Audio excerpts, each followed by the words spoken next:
you again? A guy has a couple of drinks, and the only living saint in California has him down for a lush. How about a nightcap? Nightcap? It's a lucky thing for you my parents are out of town. Otherwise, Dad'd break your neck. Junie, you don't mean this stuff about not seeing me again. Yes, I do now. Come on. Come on, get out of here. Gotcha. Oh, scratched me. It's just a little scratch. Junie! Hey! Come on, Junie! I love you. I'll see you in the morning.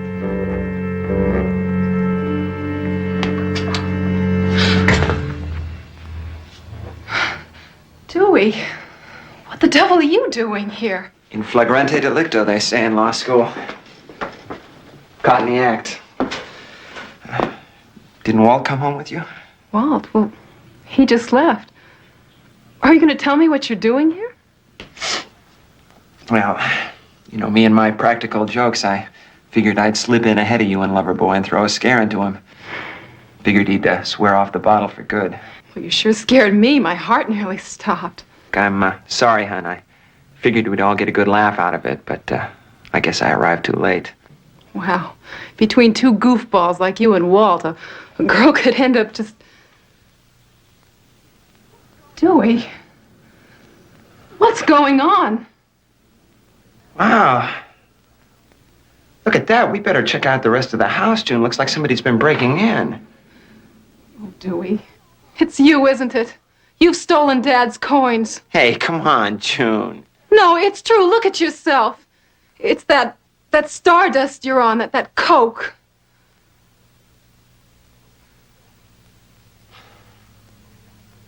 Okay. Okay, I'll put them back. How's that? Throwing your life away like this. Stealing like a common thief. Look, I said I'd put them back. I'll pay for the glass. Isn't that enough? Okay, Dewey. Sure, I'll swear nothing happened. You're gonna blow it all for me, aren't you? You're gonna get me thrown in prison. No. No, Dewey, I won't say anything.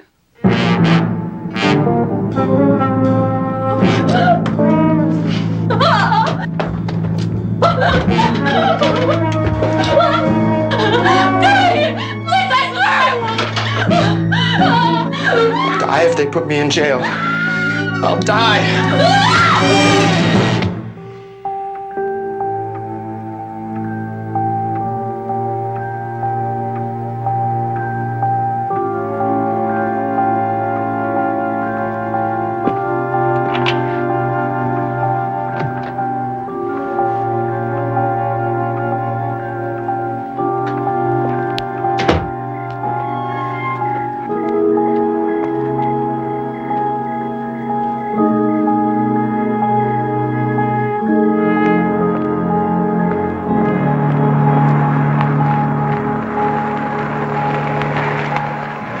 Dewey, Hi, Dad. I thought you'd be home studying. Don't you have that property law exam coming up Monday? Yeah, Dad, I thought a little walk would clear the cobwebs. Jump in. I'll drive you home. Thanks.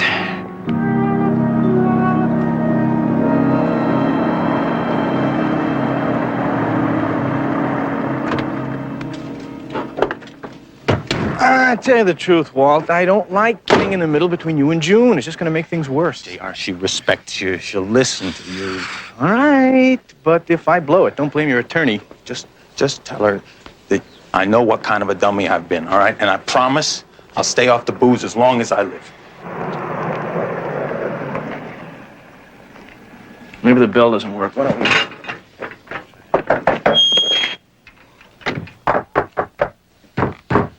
Hey, Walt, Oh, hi, Louise. why are you making all that racket? It's only 8 o'clock in the morning. You know, some people like to sleep in on Sundays. Yeah, look, June and I are supposed to go sailing with some of the gang this morning. Could you tell her I'm waiting? And tell her that JR is with me? Huh? JR. Yes. Sure. All right.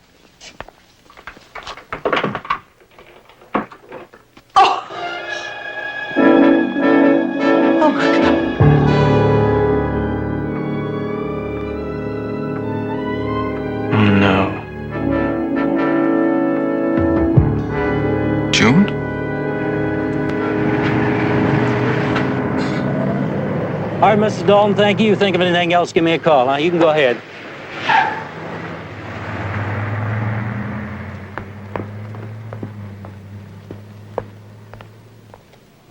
Hi, Gordon. Well, I've heard of lawyers chasing ambulances, but don't you think jogging clothes are a little too much? Well, I live just around the corner. Huh. Who was that? June Nelson. Do you know her? Her father's one of my best friends. What happened? Well, the way it looks now, she surprised a burglar last night, robbing her father's gold coin collection. We just hadn't had that fight. If I'd stayed with her. I don't know if... Walt, there's nothing else you can do here. Come on, let's go. Mr. Eldridge. Just a couple more questions before you go, if you don't mind. I'm tired of these questions. Can't I go home? Come on, Lieutenant, give him a break. He was in love with her. This isn't exactly fun and games for me either, J.R. We haven't been able to find any sign of a break-in. You're sure Miss Nelson locked the door behind you after you left last night? Yes. I tried to get back in. If I had, maybe she'd be alive right now. Take it easy, Walt. Just one other little thing here. Mrs. Dalton, housekeeper, says that you and Miss Nelson were having a few problems. Fights about your drinking too much. Seems she told Mrs. Dalton that she was actually afraid of how violent you get sometimes when you're drunk. I could deck you for what you're thinking.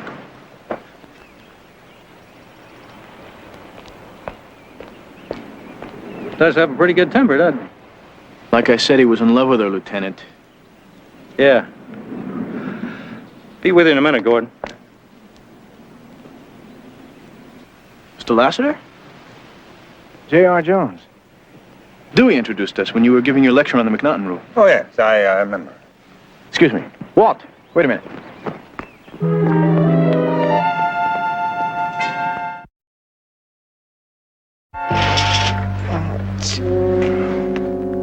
Dewey, get up. Oh, what's the panic, Dad? It's Sunday. Dewey. June Nelson's dead.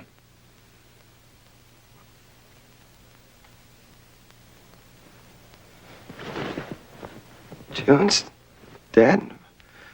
What are you talking about? She was murdered by a burglar who broke into the house last night and stole Ben Nelson's gold coin collection. Oh, no. It's awful. Police say it happened about 1 o'clock this morning. Just about the time I picked you up outside the Nelson house. Yeah, you'd have thought that when I was passing by the place, I would have noticed something. No. You weren't just passing the house. You were just leaving it. Leaving it? What do you mean, leaving it? Where is it? Where are you hiding it? Hiding what? Speedballs, the gold dust, the coke, whatever the hell you call that poison that's turned you into someone I don't even know anymore. I told you I wasn't snorting coke anymore. Didn't I swear to you I would never use that junk again, didn't I? Yeah, just like you swore you'd stop stealing to pay for the rotten stuff.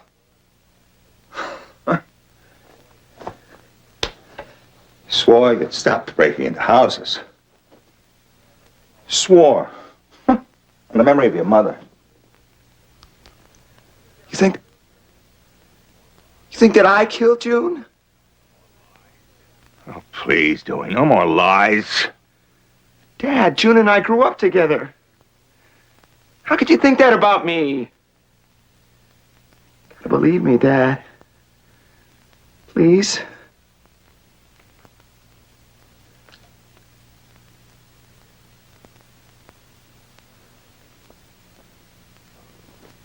Okay. Okay, son. I'm sorry. I had to put it to you. I had to find out. Okay. Well, you better get dressed. Ben and Ellen Nelson coming back from New York this afternoon.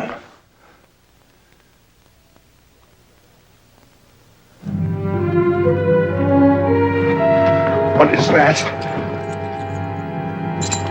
Oh, my God. Now, wait a minute, Dad. It's not what you think it is.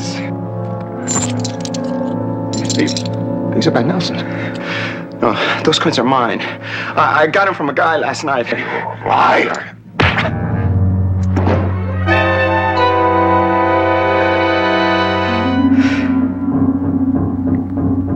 I didn't mean to kill her. I was only trying to stop her from calling the police. That's all. I panicked. I swear, Dad, I didn't mean to hurt her.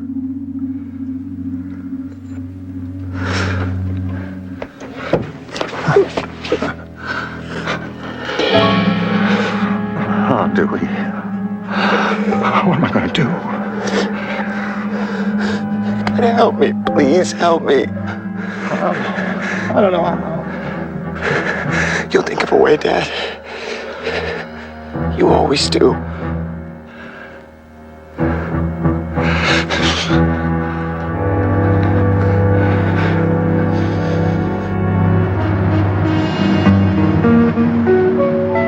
Barnaby, do you think that the insurance company is going to want you to stay down in San Diego longer than 2 days on that warehouse fire? Not unless I find some evidence of arson.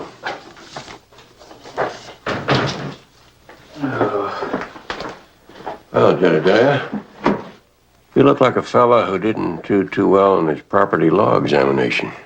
I did okay, I guess. Doesn't look as though you've had much sleep. Cramming for the exam? No, I was up half the night with Walt.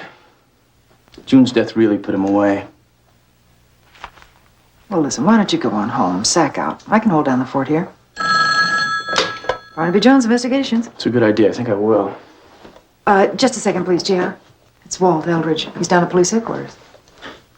Walt, what's up? Okay, sure. I'll be right over. Goodbye. They just picked up Walt for questioning. He wants me to be there.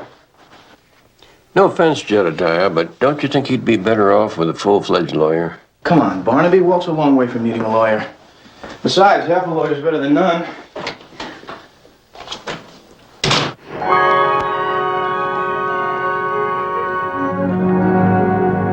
We haven't had time for comparison tests yet, but Mr. Eldridge himself admits that the skin and blood particles found under Miss Nelson's nails probably belong to him. So June scratched me, so what? Lieutenant, it's already been established that Walt and June argued a bit. But they were just lovers' quarrels, you know.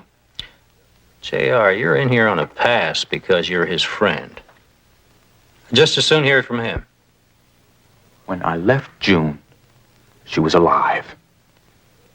That's all I know. Whatever happened to the burglary theory? Well, it's possible, you know. Just possible those gold coins were stolen to make it look like a burglary. That's a lie. Take it easy, Walt. That temper of yours is not helping you any. You know that? I'm sorry, I just don't have What's going on out there? Take your time, gentlemen. What is your interest in this case, Mr. Lassiter? Have you been retained by the Eldridge boy? Come on, Gordon, give us a break. Gentlemen, just give me a few minutes and I'd be glad to answer all the questions you want to throw at me.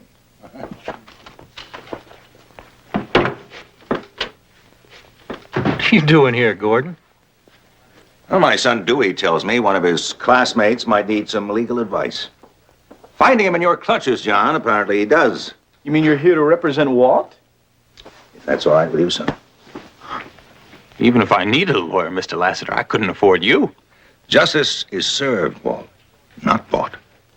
It's a little like killing a fly with a sledgehammer, isn't it, Gordon? I haven't even charged Walt with anything yet. It's that yet we have to eliminate from your thinking, John. Mind if I have a private chat with my client? I'm not holding him. He's free to leave. I'd like JR to be in on this, okay? Absolutely. 2 lawyers are better than 1.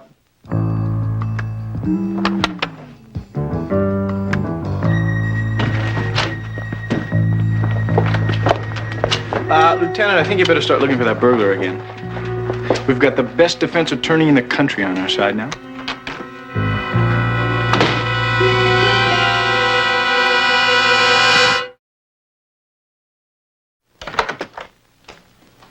Mr. Lassiter, hello. I hope you don't mind us dropping by this late. Not at all. Come on in. Hello, Mr. Lassiter. I'm Nancy Bracken. I met you at Dewey's New Year's Eve party. Right, yeah. Well, Dewey's in the study. Hi, Dewey. Nancy? Isn't it just awful about June? Actually, Mr. Lassiter, we're here to see you. It'll only take a minute, but it's pretty important. All right. Should we step in there? Sure, thank you.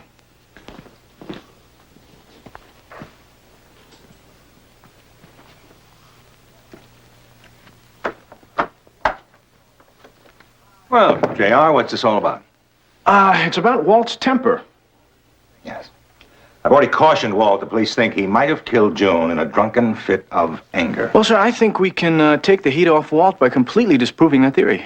Oh? How? With Nancy's help.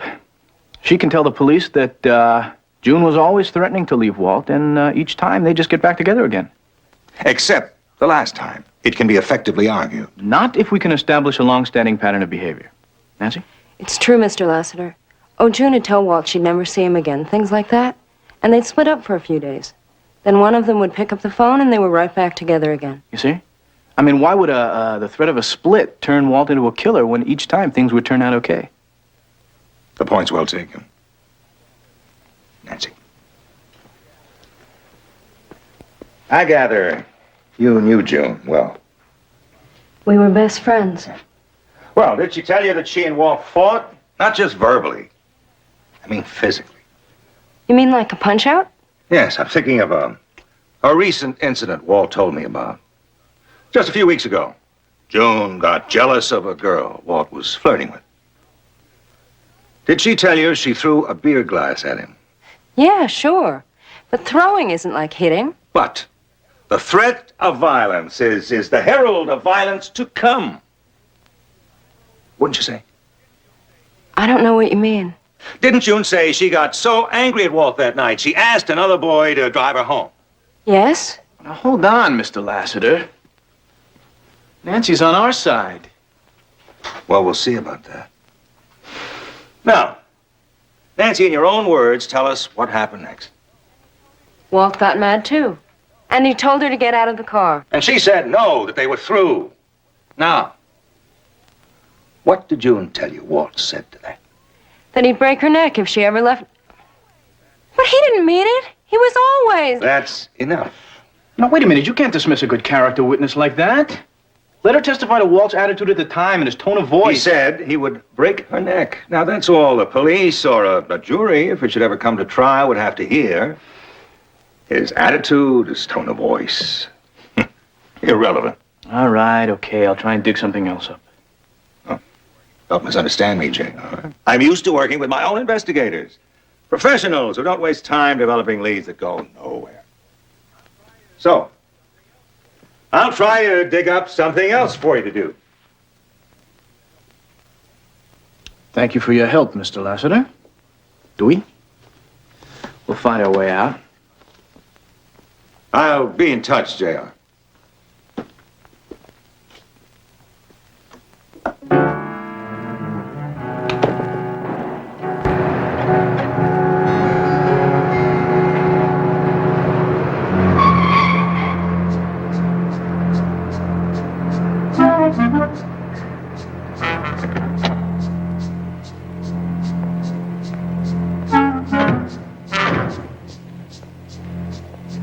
You sure he's just not answering his phone? I mean, you see his car around anyway. No, I think he's probably over at JR's.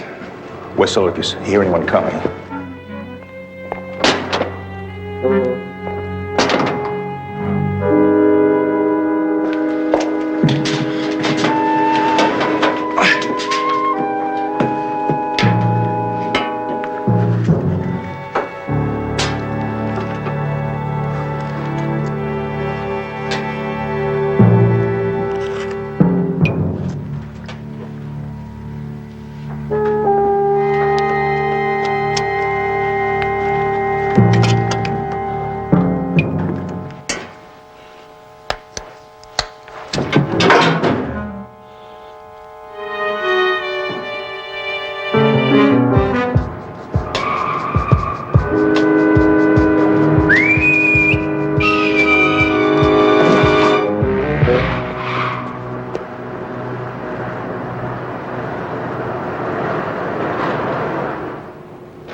she get a look at you? I don't think so. Let's get out of here.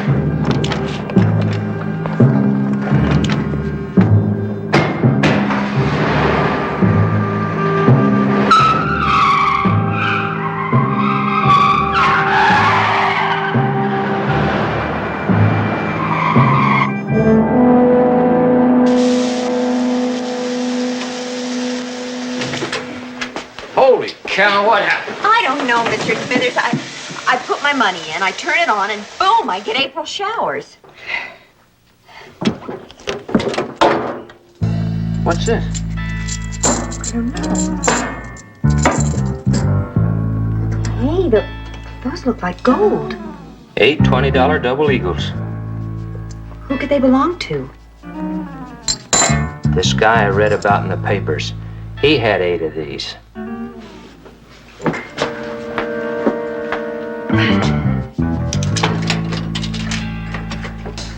Operator, get me the police. Well, Barnaby, I hate to drag you all the way up here from San Diego, but I don't quite know how to handle a living legend like Gordon Lassiter. Sure it's not a case of you being ticked off at Lassiter for pushing you aside? Well, I hope it is just my ego, if only for Walt's sake. That's all there is to it. After I left June that night, I came straight home sacked out. What about 2 Wednesdays ago? The night of the 17th between 7 and 9. Remember what you were doing then? Wednesday. I have a night class in logic on Wednesdays, 7:30 to 10. Yeah, I take the morning class. What about Monday the 2nd, about 10:30 in the morning? Like today, I guess. I was either cleaning the pool or taking out the garbage. What do those times have to do with anything? According to the insurance reports, there were some other burglaries in June's neighborhood on those days. The idea is to pinpoint whether or not it was the same burglar. And if it is, you are home free, my friend. Excuse me.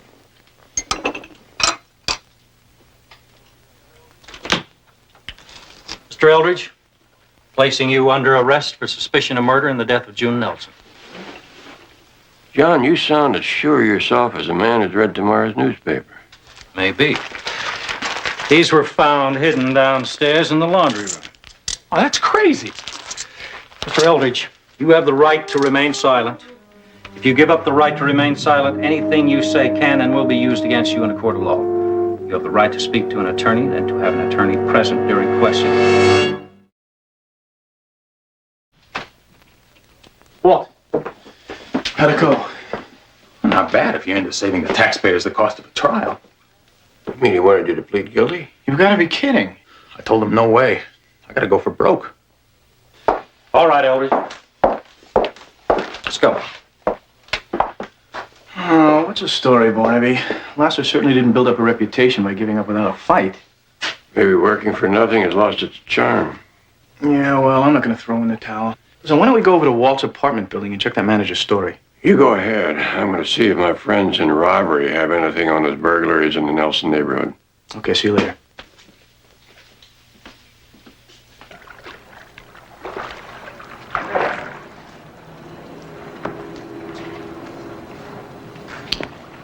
Beautiful. Beautiful. Me or the dive?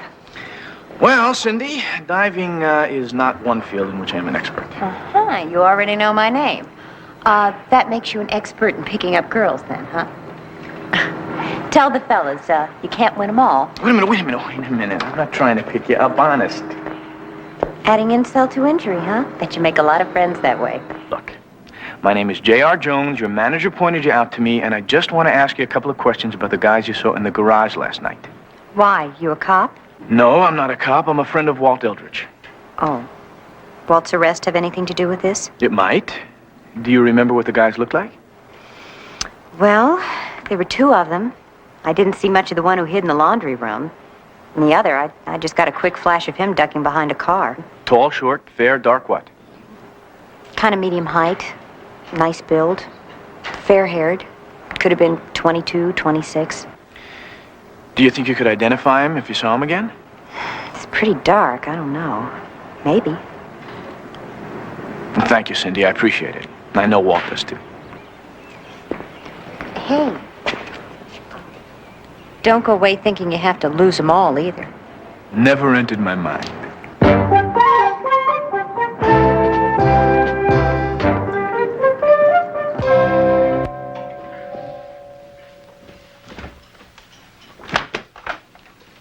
Hey, dude.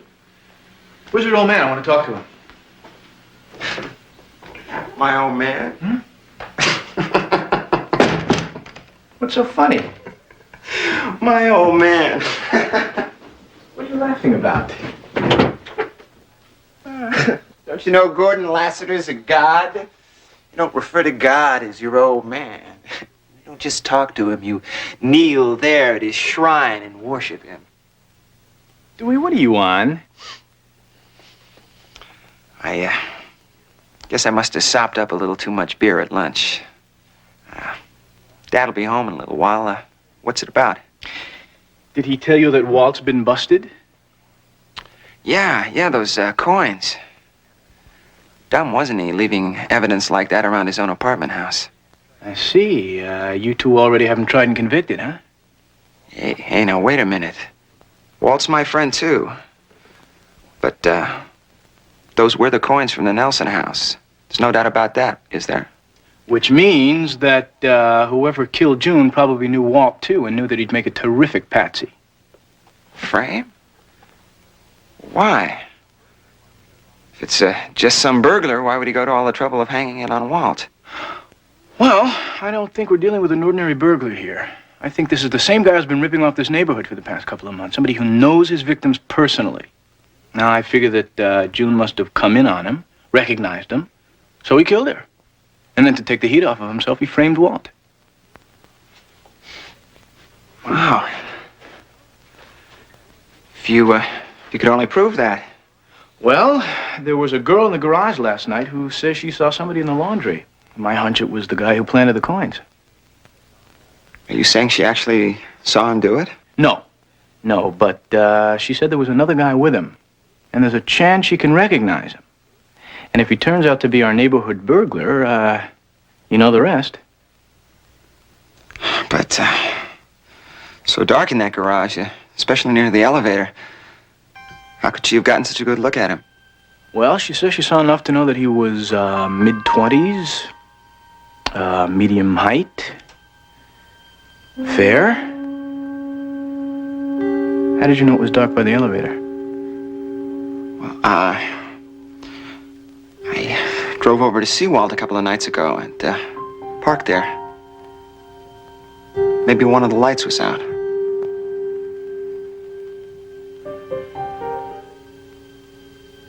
I gotta go. See you later.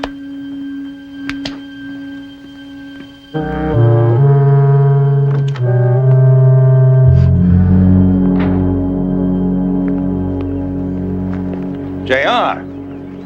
Well, you should have told me you were coming by. What's up? Well, I think Dewey will fill you in, Mr. Lassiter.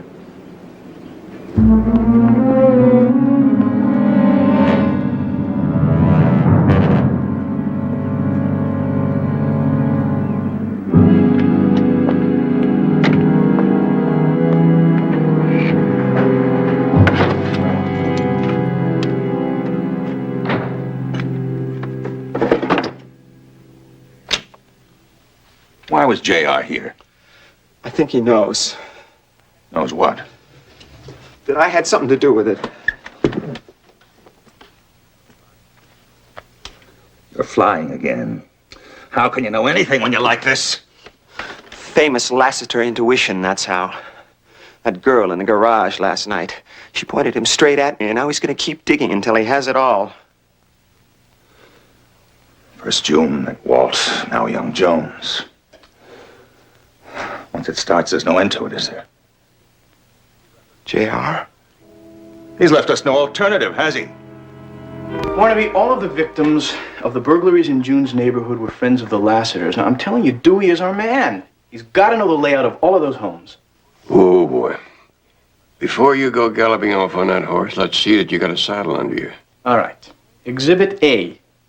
Dewey telling me that he had too much beer is baloney, because I checked with a guy at school and he backs me up that he's been snorting coke, and a lot of it. I know it. Lassiter is a rich man. You're going to find it hard to convince people that Dewey's going around committing all these robberies to get money. Yeah, but Betty, you are talking about money. I am talking about money. Like maybe $1,000 a week cocaine habit. Now hear me out, just hear me out. Exhibit B. Lassiter telling Walt to cop a plea for what? The coins were found in Walt's building. Circumstantial, Betty. Any good lawyer could neutralize evidence like that in a minute, and Lassiter is the best. Speculation. Now, most people are not going to accept the notion that Lassiter's doing it to protect Dewey. Why not? What better way to save his son than to pin it on Walt? It's a very interesting theory, but there's nothing in it we can show the police. All right. That's where that old solid gold watch of yours comes in, Barnaby. Are you speaking about my grandfather's gold watch? Look, I figured that Dewey had to have a fence for all the stuff that he's been ripping off from those houses. And I've been asking around. I've got this line on a guy who deals exclusively in the unique kind of collector's items that were stolen. Are you suggesting that we use my grandfather's watch for bait? JR, it's an heirloom. All right. It was just an idea. You know, I figured that the only way we could force Dewey's hand and get the evidence was to connect him to the burglaries through his fence. I hardly think that this sundial of mine here would impress anybody.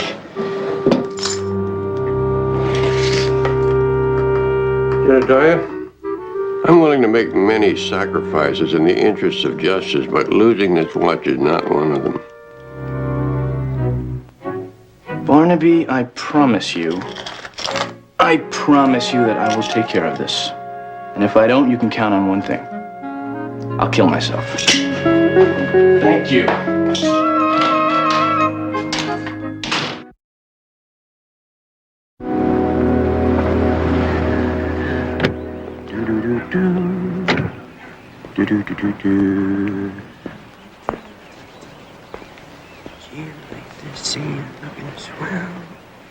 That's a beauty. Yeah, chariot of the gods. Yes, sir. 32,000 bucks, and you know what? They throw in a set of tools. That's what they tell me. Easy Eddie is the classiest guy in town. Only deals in top quality merchandise. That's what they tell who? J.R. Jones. You know, I can see they're right. You're a man of taste and discernment. Yeah, my papa always told me, watch your pocket, boy, the minute they start saying nice things about you. Who is this stay that's spouting off with all those honeyed words? Guy I know at school.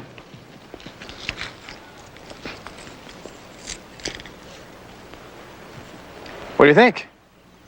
Handsome timepiece indeed. Uh-huh.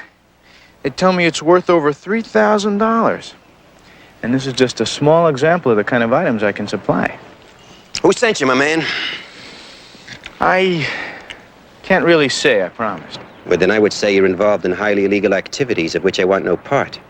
Beat it. All right, okay. Dewey Lassiter. He told me that you deal merchandise with coke. Dewey Lassiter. No, I'm afraid he's not an acquaintance of mine. Look, I don't need anything right now, but I'm telling you, in a couple of days, I'm going to really be hurting bad. Well, just in case I run into someone who might be interested, where can I reach you? 555-9134. You can call me anytime. If you got a pen, I'll write it down for you. Won't be necessary. Got it. Have a nice day. You too.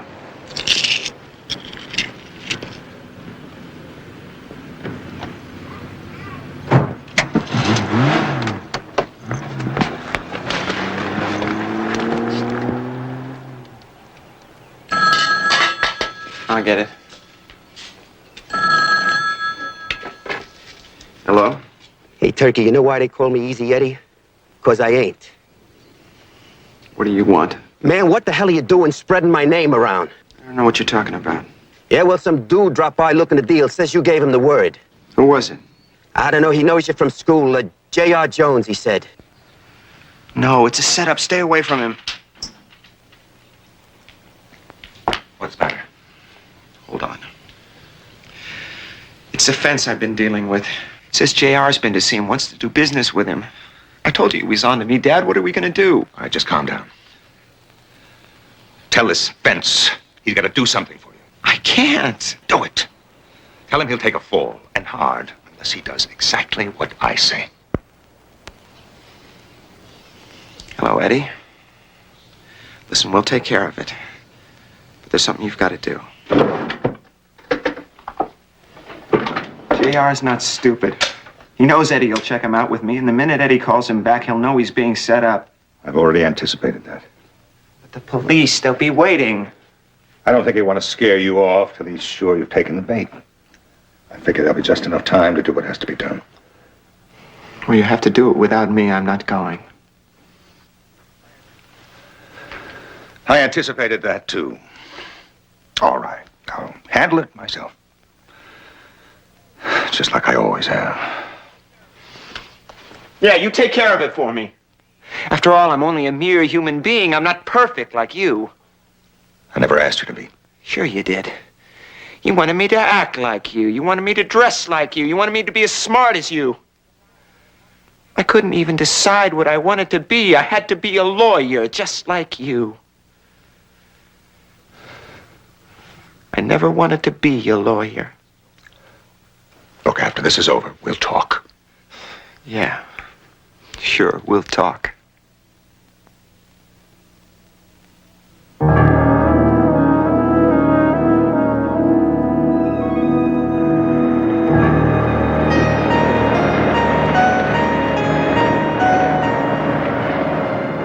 Well, there's the boys' camp, Barnaby.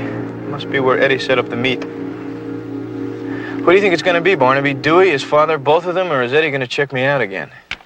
Well, that's the thing about clever people. When they're desperate, you never know what to expect. Here, your tape recorder's loaded. All you have to do is turn it on, see? Yeah, okay. Now, give me a half a minute, and then go on around.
Eddie?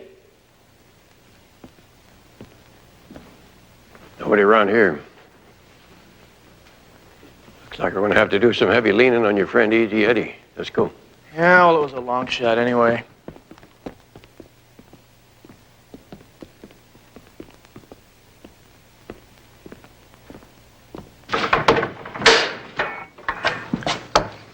Wait a minute. That front seat was not forward when I left the car. Looks like you may have a chance to get something on your tape recorder after all. I'll cover you from the other side of the car.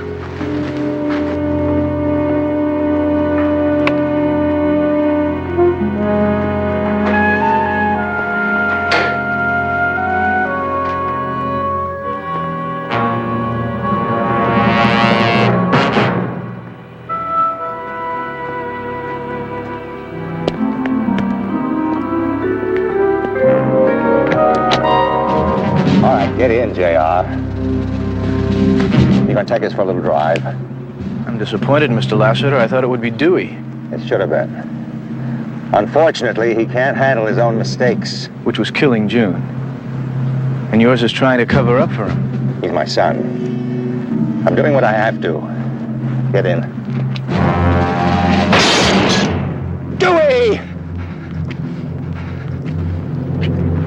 Lassiter, get out and stop him. I don't want to have to shoot your son. Think I can't do it, huh? Well, I'll show you. I'll do it, Dad. You'll see. I'll make you proud of me. Stop him right now. Dewey! No! Don't shoot! Get out of the way, Dad! No, no. Dewey. No. Just give me the gun. It's all over, Dewey. It is?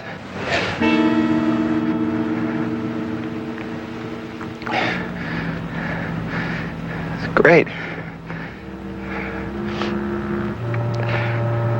Came through for you, huh, Dad? Made you proud of me, huh? Isn't that what you wanted, Dad? To be proud of me?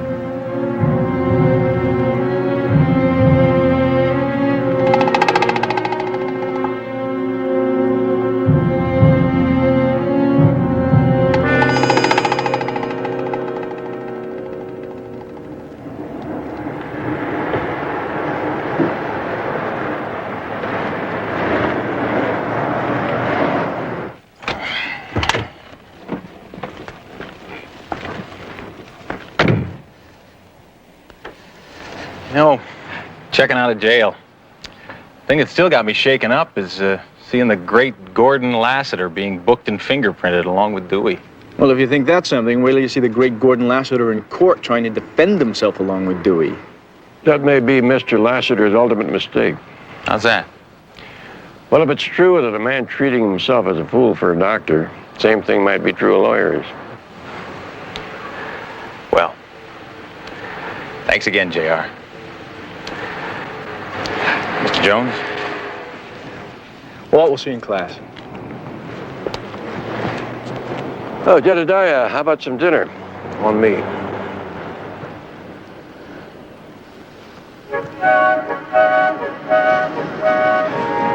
Barnaby, I'll tell you the truth, I just this minute made other plans for dinner. So if you'd like to join us, Cindy and I will be having pizza. No, you go ahead, Jedediah. I don't want to steal your girl. Thanks, boss.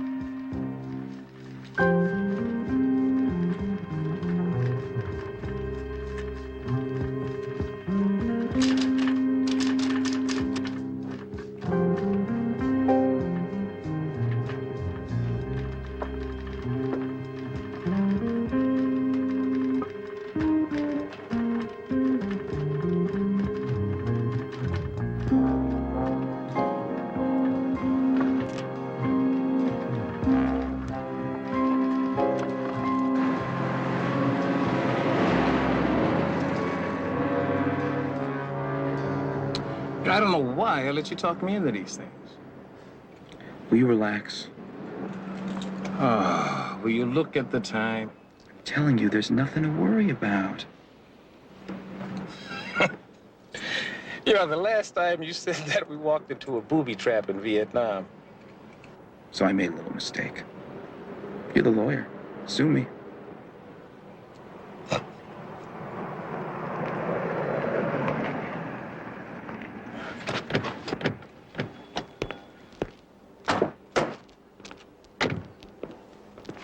Got the money? Well, no. Such short notice, I was unable to raise $300,000. Oh, man, straight for the booby traps again. No, but I did get these. Now, they've been in my family for a number of years. They're worth at least $300,000. What if the kidnapper won't settle for diamonds? Oh, but he's already agreed. And I told him that because of my recent heart attack, that you'd be acting as my intermediary. Of course, I didn't tell him that you were a private detective.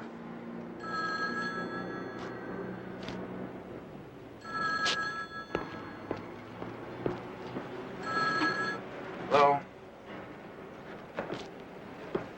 Take it easy, Mr. Christie. Your wife is going to be all right. I hope so.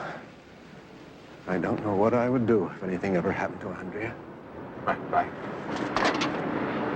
It looks like he's going to dance us around for a little while. Where? Another phone booth, 3rd and Temple.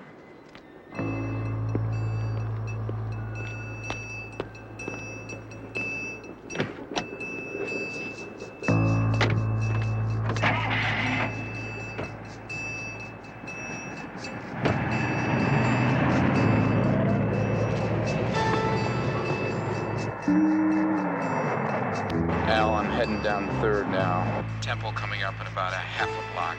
Mr. Street, do you think it's a good idea for him to follow the kidnappers? Suppose he decides not to keep up his end of the bargain. We're not dealing with a Boy Scout, Mr. Christie. There's the phone booth. It's empty. Now relax. Stan knows what he's doing. Damn. I can't find a parking space.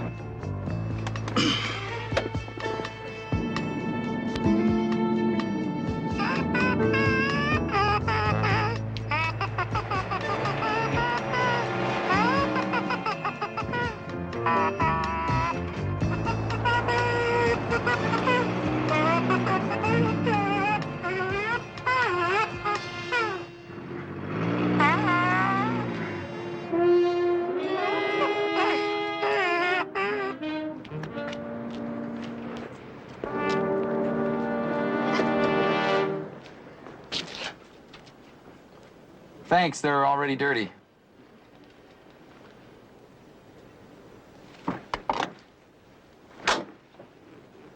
How about $1 to keep an eye on the hubcaps? How about your wallet to keep from getting stuck? Oh, no. I think he's being mugged. Come on, the wallet.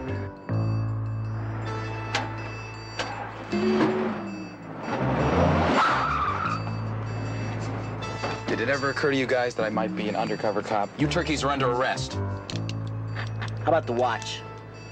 Come on, give me the watch. Hey, what about the briefcase? There's nothing in there but some sales reports and a tuna fish sandwich. Yeah, well, Bo, why don't you take that, too? Let's get out of here.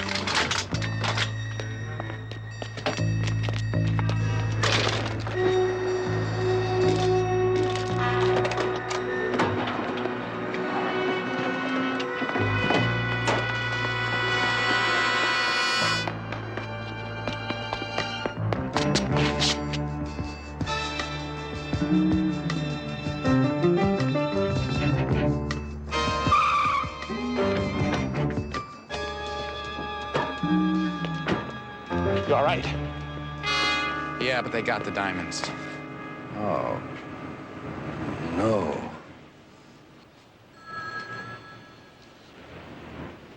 Well, what are you going to tell him? I don't know. Lots of luck.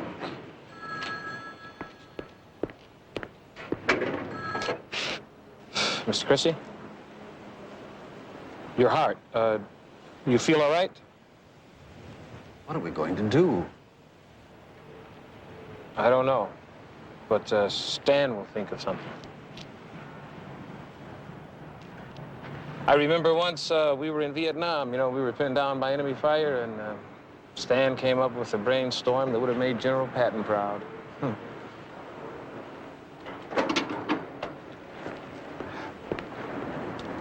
Well, did he buy it? It took a little work, but he's going to give us another 24 hours. All right, hey, General Patton, Mr. Christie. Only he upped the ante to 500,000. 500? Where does he expect me to get it? Well, why don't you sell some stock or take a real estate loan? Stock? Real estate? You did tell us you were wealthy. I lied. He lied. But what about those diamonds? I stole them from the jewelry store I manage. Oh, well, I'll see you around, Mr. Christie. No, on second thought, you are going to need a lawyer, so why don't you give me a call? Can't walk out now. You're absolutely right, sir. I'm driving. Mr. Street, You could be disbarred for receiving stolen goods. Receiving... I didn't know those diamonds were stolen, Mr. Christie. It's my word against yours. He's got a point, Al.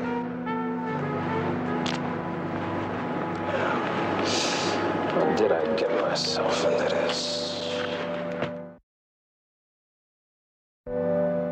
Now, we seldom get a call for diamonds of this size or cut. As soon as I opened the drawer, I realized what had happened. One of the first things we'll need, Mr. Milan, is a list of everyone who had access to the vault. Well, my secretary has all that information. I'll get on it. I'd like to talk to your manager. Well, Mr. Christie's still out to lunch. He called to say he'd be delayed. Mr. Milan, I understand you wanted to see me. You're the security guard? Yes, sir, Dave Harmon. Have you noticed anything unusual going on? Anyone acting suspiciously? No, but I don't come back here much. I spend most of my time up front watching the customers. There's Mr. Christie now. If you need me, Mr. Jones, I'll be in my office calling my partners. Thank you. Mr. Christie? Yes? My name is Barnaby Jones. I was hired by California Meridian Insurance. Oh, yes, they told me out front what happened. I just can't believe it. When's the last time you saw the diamonds? Oh, it's been at least 2 weeks. Do you know if anyone else has been in that particular drawer in the last, since then? No, I don't. Why? Well, it begins to look like an inside job. Oh, I hope you're wrong. I'll get her. Very pretty lady. My wife. Thank you very much, Mr. Christie. Barnaby. There's the names and addresses of all the employees. What's this? Well, that's a log that the secretary made for them of the phone calls I made for the past 2 weeks. Good thinking, Jedediah. What's this number with the circle around it? Oh, that's the secretary's. Good thinking, Jedediah.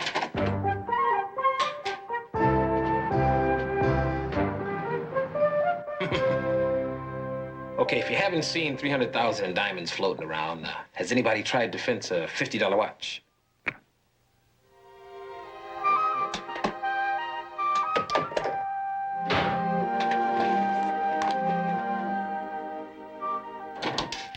Find out anything? Yeah. I should have my head examined. Stan, what am I doing? Involved with diamonds and kidnappers and fences? Trying to help pay the rent on this office. Well, you have any lead on the muggers? They weren't local. Oh, good. Now we know where they're not from. But I think one was a musician. Uh-huh. How do you figure that? I saw him blowing on a mouthpiece. A news vendor saw it, too. I say we should check out jazz clubs. You know, he probably plays in one of them. That's exactly why I came back here to get you. Lead the way. I've never been in a jazz club in my life. You've never been in a jazz club in your life? You? But I thought... I was studying all the time.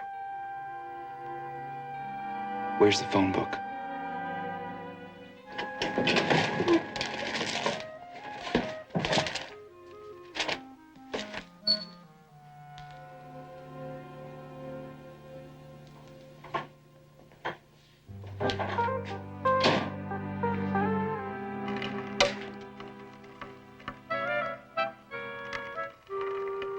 Anybody home? Business is booming. Get a retainer.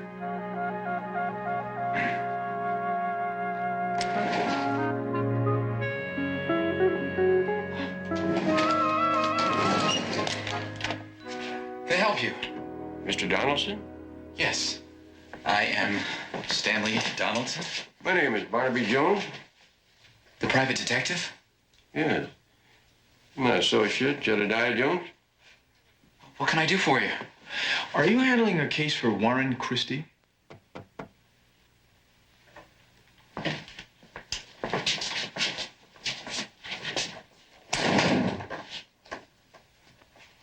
This is my attorney, Al Street. Now, who is this Warren Christie? Well, he's the guy who called you 5 times in the past 2 days. Oh, that Warren Christie. Right. He is a client. Why? Are you aware, Mr. Donaldson, that there are $300,000 worth of diamonds missing from a store of which Mr. Christie is the manager? No kidding. You mean with all this close contact, you didn't discuss this? Well, I really shouldn't betray a client's confidence, but since you are also a private eye, I guess it couldn't hurt. Might even help. Mr. Christie is having marital problems. He's having marital problems? Yes, and he thinks his wife is straying from the nest. So he hired you to birdwatch? Right. And that's all there is to it.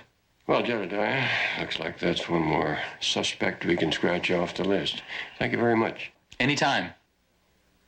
Very interesting arrangement you have here. You two partners? No. We share the office in order to save rent. We're friends, and sometimes we work together. But we're definitely not partners.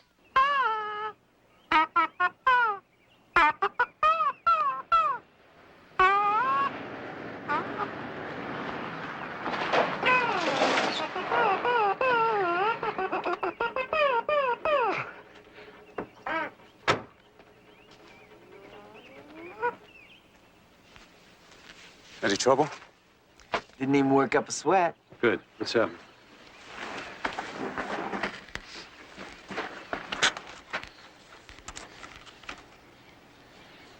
What are you two guys trying to pull? Pull? What are you talking about? There's one missing. Hey! Wait a minute. It must have fallen out, okay?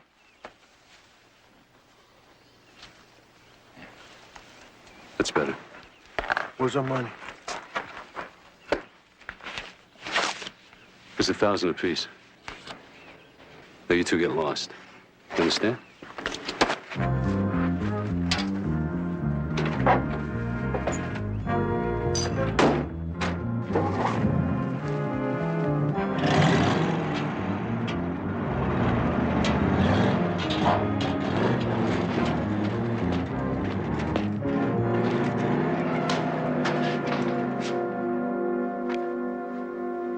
It worked.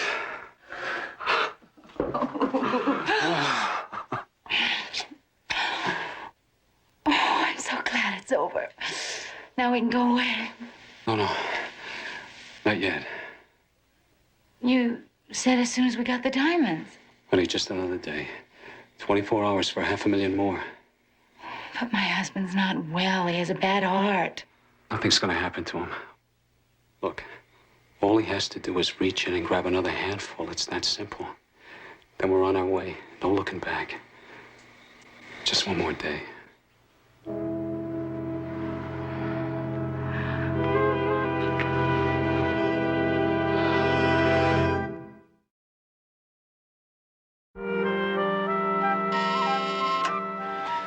Barnaby, you didn't believe Donaldson's story about Christie either, did you?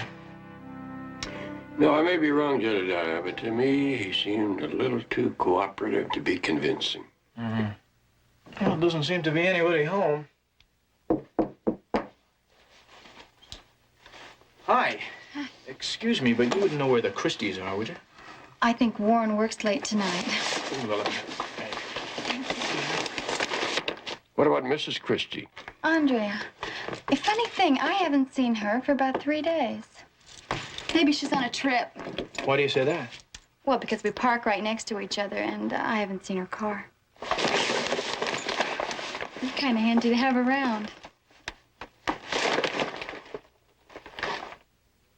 Let's go. Mr. Jones, what are you doing here? We came over to ask a few more questions about the robbery. We would have waited, but your wife isn't home. Well, she's attending a movie. It's funny because one of your neighbors just told us that she hasn't seen her in a couple of days and that her car's gone, too. Well, I'm afraid she's mistaken. Mr. Christie, we know you've been talking to a private investigator about your wife. We know you have marital problems. You want to tell us about them? Well, very well. Yes, we've had some marital problems, but they're all straightened out now. Well, where is she? Well, she's visiting a cousin in Seattle. When did she leave? The day before yesterday, she flew up. What's her cousin's name? Oh, now, just a minute. What has my wife's cousin got to do with your investigating a theft? You have a point. Maybe we were a little pushy. Thank you, Mr. Christie.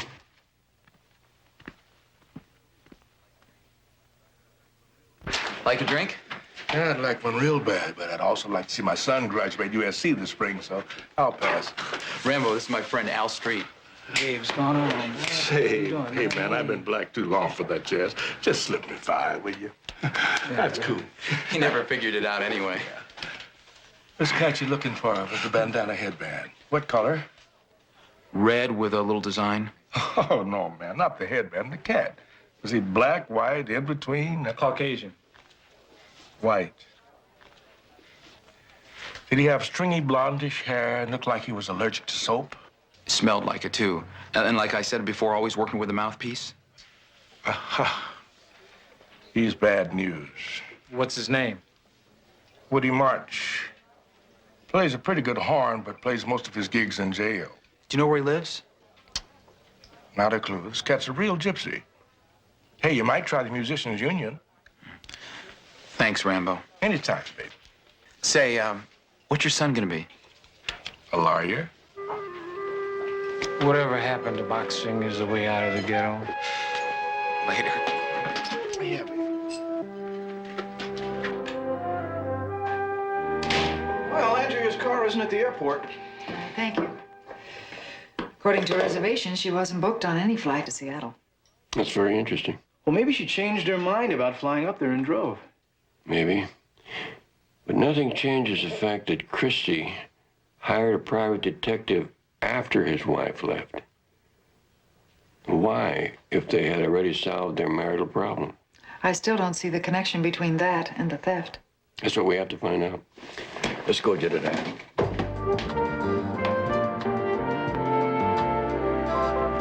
Hey, you sure this is where the Musician Union said that Woody picks up his messages? Huh? His buddy's inside. The one shooting. Oh, God. Oh. Come on, let's get him. No. You get him, and I'll call an ambulance, huh? An ambulance? For that little punk? Stan, that little punk has 4 big other punks with him, and they look like they sleep with their motorcycles. Okay, you come up with something better. Can't you see we're busy here? Okay, look, he doesn't know me. Huh? You wait here, and I'll go inside and see what I can do, huh? Huh? Good idea. I haven't had lunch yet. Yeah? Oh. How are you? Apple. Good. Banana.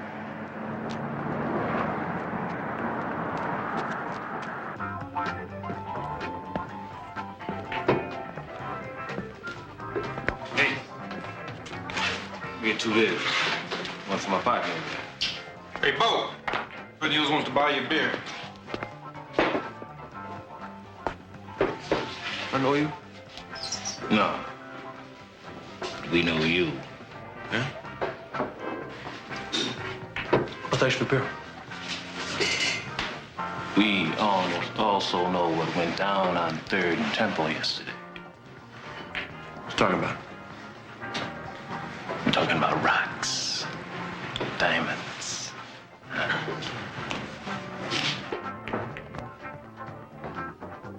Sit down.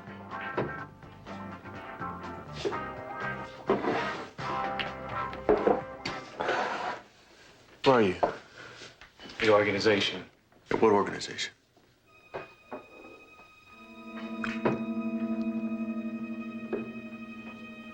That mugging took place in our turf, which means those diamonds belong to us. I swear I still don't know what you're talking about. All right, so much for negotiating. Now time to enforce. No, wait. All right, so we took this dude, but we were working for somebody, man. He's got the rocks. Who? He said his name was Jack. That's it. We met at the Fancy Fox. Where can we find this Jack? Hey, Bo! Oh, Bo.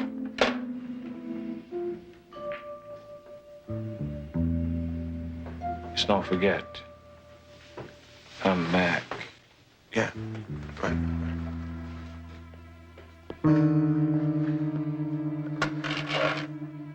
Yeah? Do you know who you're talking to? Yeah, wait a minute. This guy's from the organization. He's with the dude we ripped off yesterday. I just saw them together outside. Oh, yeah?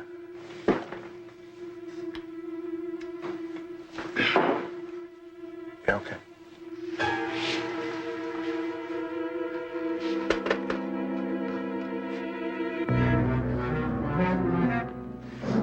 There's just somebody about a job.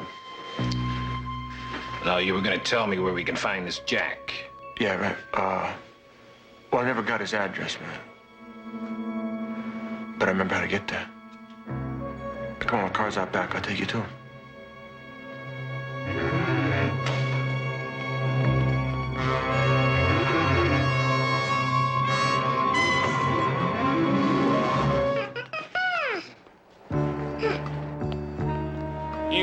You know the organization is not going to like this. Take care of him. Whoa, come on.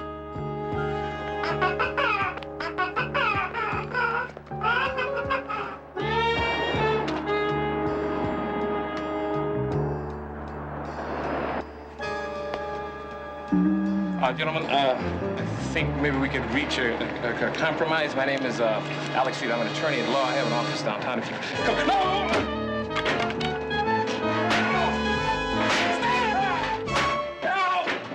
Back off!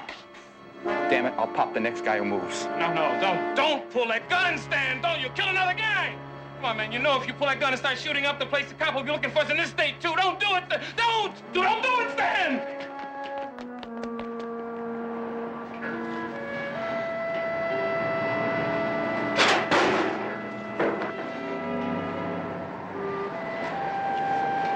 Why don't you carry a real gun like Sam Spade? Who? I mean, what if they called our bluff? Guns kill people, Al. Banana never hurt anyone.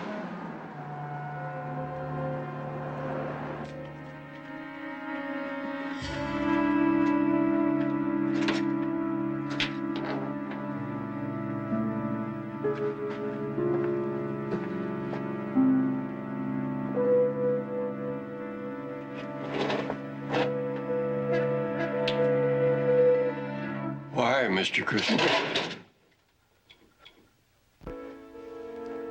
You don't understand. I understand you're a thief. No, my wife. They've kidnapped her. They're threatening to kill her. What else could I do?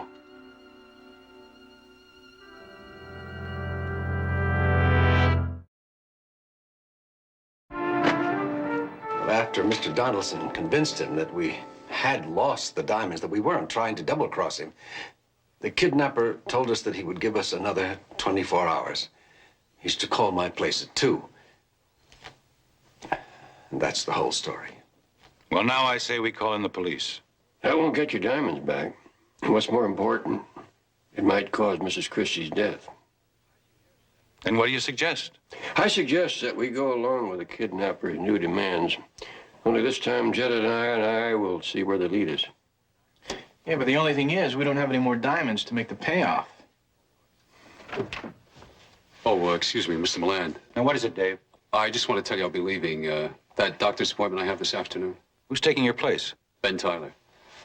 Oh, is there anything new on the theft? No, I'm afraid not. I see. Well, I'm sorry to hear that.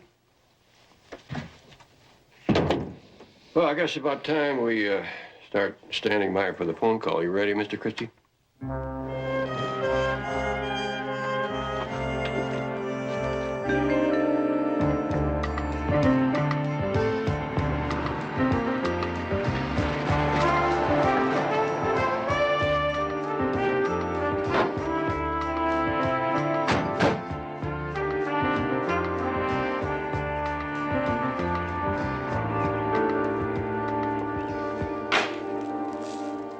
You better have a good reason for being here. You know that dude we ripped off? Him and a friend came looking for us. What happened? There's no problem. We took care of it. Just that we didn't figure there'd be this kind of trouble. I didn't make any guarantees. Yeah, well, we want some more bread. Another 1,000 each. We had a deal. Yeah, well, making ourselves a new deal. Oh. Okay, Woody. Okay. But this is it. Come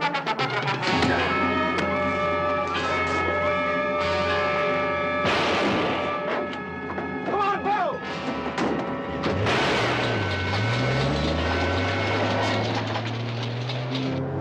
Dave, what happened? Mr. Buck's trying to shake us down. Honey, let's leave now. We've got enough. No. Dave, I'm scared.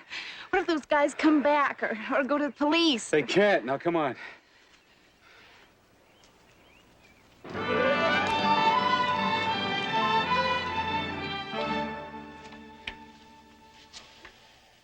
I know it's difficult, Mr. Christie, but wearing the rug out isn't going to make the phone ring any sooner. That must be Donaldson Street. Let him in. I'll be in there.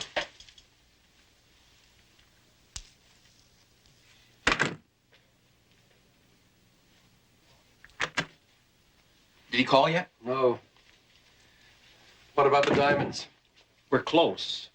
But we did find out something very interesting. That mugging was not a mugging. What do you mean? Those muggers were hired by someone who knew I'd be carrying those diamonds. Who else knew that, Mr. Christie? Just myself. And, of course, the kidnapper. And the two of you. Mr. Jones, what are you doing here? He knows. Everything? Everything. Hey, wait a minute. You don't think we ripped off those diamonds? Maybe, maybe not. The important thing right now is what happens to Mrs. Christie. That's the reason Jedediah and I are taking over the case. Over our dead bodies, you are. Our dead bodies? Mr. Donaldson, I really think it's for the best. I agree with you, Mr. Christie. Stan, let him have the case. Al, he thinks we took the diamonds. If anything goes wrong, our neck's in the ringer. Since when do we have the same neck? There's no time to argue. We'll make a deal with you. You make the drop, we'll tail the kidnappers. I liked it better when you wanted the whole case. Okay, Mr. Jones, you've got a deal.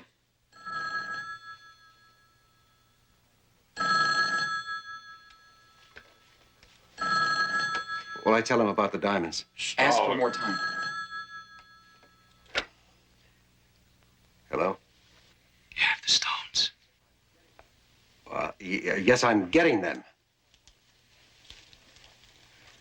But I want to speak to my wife first. I want to hear her voice. Okay. Make it fast. Warren. Andrea, are you all right? Yeah, but I'm afraid. Now listen. You've got until 3:30. That's it. 3:30. Have your man waiting at the phone booth on Stone Road in Topanga. And he better have the package.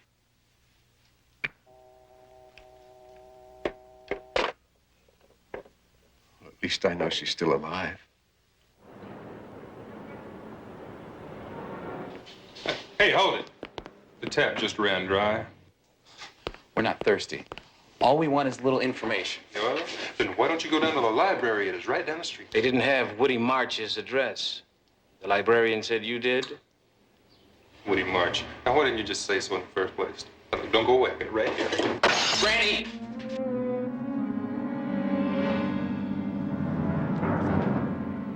Think of me as the big bad wolf. Yeah. Well, he's got a place. He's got a room right down the street. It's 219 South Dwyer.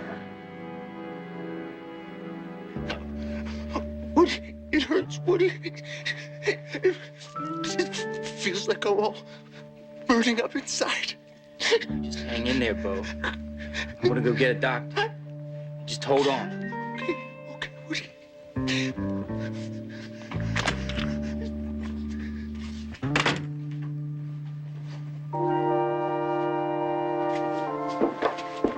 I thought I grew up in the wrong neighborhood. This is his room.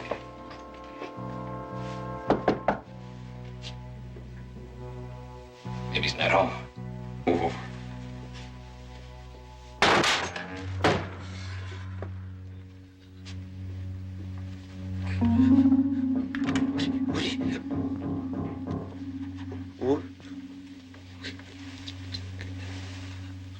Woody, is that you? Is that you? Woody? Is that you? What is it, Bo? Oh. You got the doctor. Thanks. You really a pal?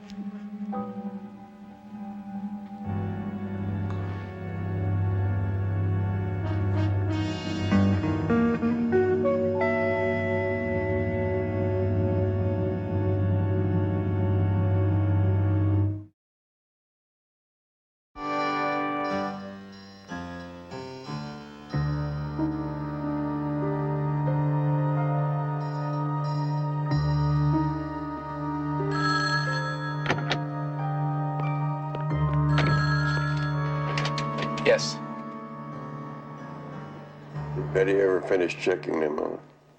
Oh, yeah, she sure did. Donaldson comes from an old-line Philadelphia family, 3 generations of bankers.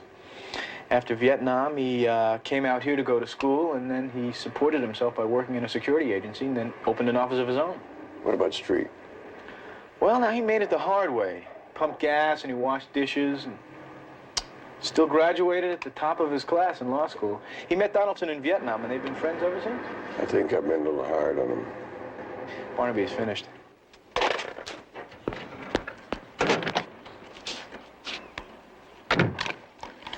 Do you read me, Mr. Jones? Loud and clear. Do you know the San Remo Bridge? About a quarter-mile north of here. I'm to throw the package over the side at the 7th arch and keep on driving. You wait here till I call you, then take off. Right. There's a dirt road just before we get to the bridge. We'll get off on that. I'll be right behind you.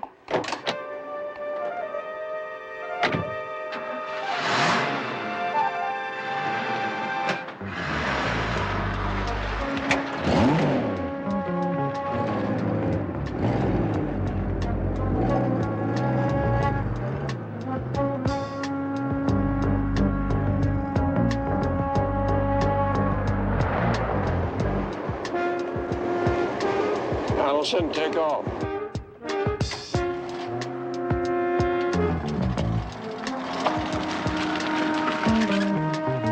Jedediah, the road's about 100 yards ahead. You turn right, I'll turn left. Got it, Barnaby.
I don't see anything suspicious.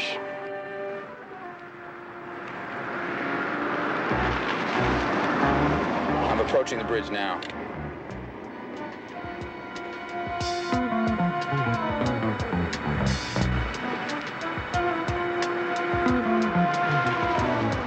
Bombs away. Got him covered, Barnaby. It's all yours. You see anyone else around? Not even a squirrel.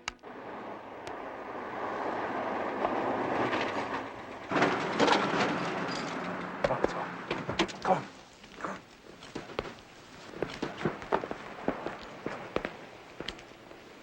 What took you so long? He just showed up with the doctor. Hey, look, what do you guys want from me, huh? First, my watch. Now you're gonna show us where Jack lives. You know, I'd really love to, but I don't know where he lives. Al, he says he doesn't know where Jack lives. Do you believe him? Look at his eyes. No, I don't believe him. My friend doesn't believe you, and he's a lawyer. You know something? I don't believe you either, and I'm just plain mean. Let's go. Get in.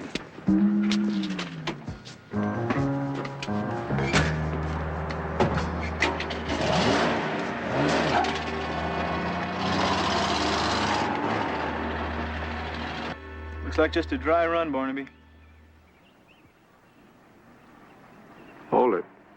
There's a car turning onto the riverbed.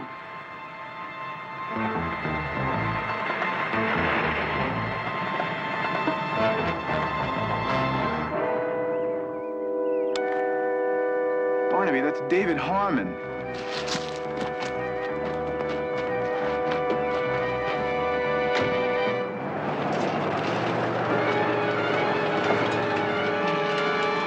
Let's go, Jedediah.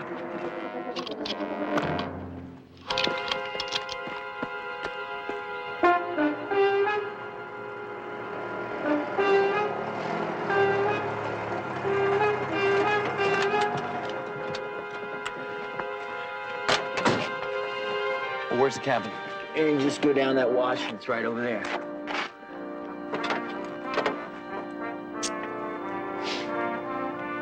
Remember?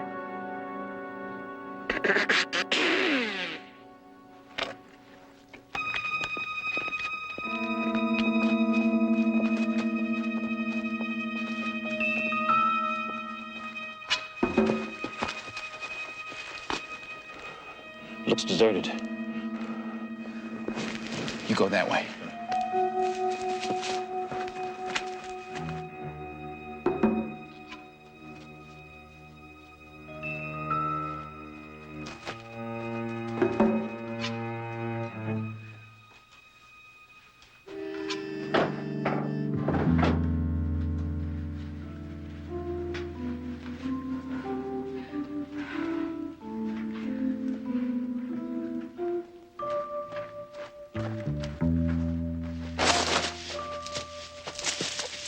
It's only me. You're kidding. Did you see anything? No. Not a thing. Not a soul. Must still be out picking up the diamonds. Yeah. Come on.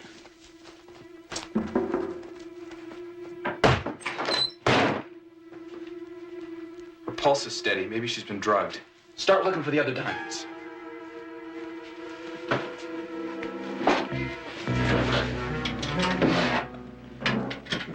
What? Mrs. Christie, don't be afraid. I'm Stan Donaldson. That's Al Street, and we're working for your husband. Oh, thank God you're here. Are you okay?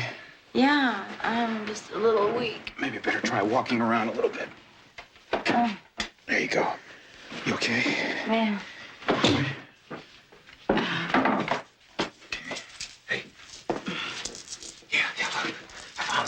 I found them! We're off the hook, pal. Don't make any sudden moves. Get the diamonds, baby. Baby? Did you hear that, Al? Yeah, I heard. I heard. Mrs. Christie, how could you do this to that nice little husband of yours? Let's put him up. Come on. Get him up. That's it. Nice and easy. We don't carry guns. Yeah, and you shouldn't either. Wait here. Well, what about them? Don't worry. They won't ever be found. Let's go. Move!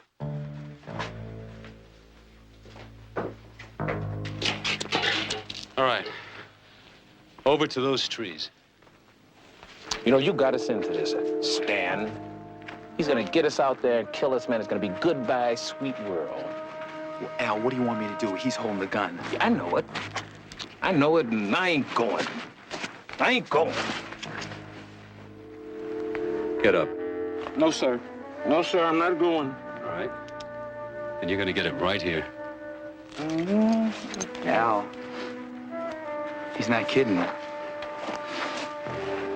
He's gonna kill you right here. Yeah? Yeah, well, if he gets me over there, he's gonna kill me over there. Well, he might as well kill me over here. What difference does it make? Quit wasting time. Now get him over there. Al, I'm gonna have to drag you.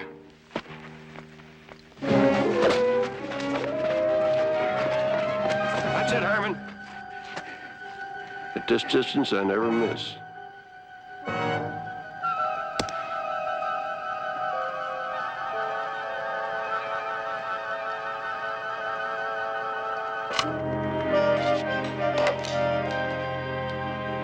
Say, man, why don't you quit this and go back into the banking business with your family? What? And give up all this? Anyone in? You've got a client. Yeah. I'll be right there. Get a retainer.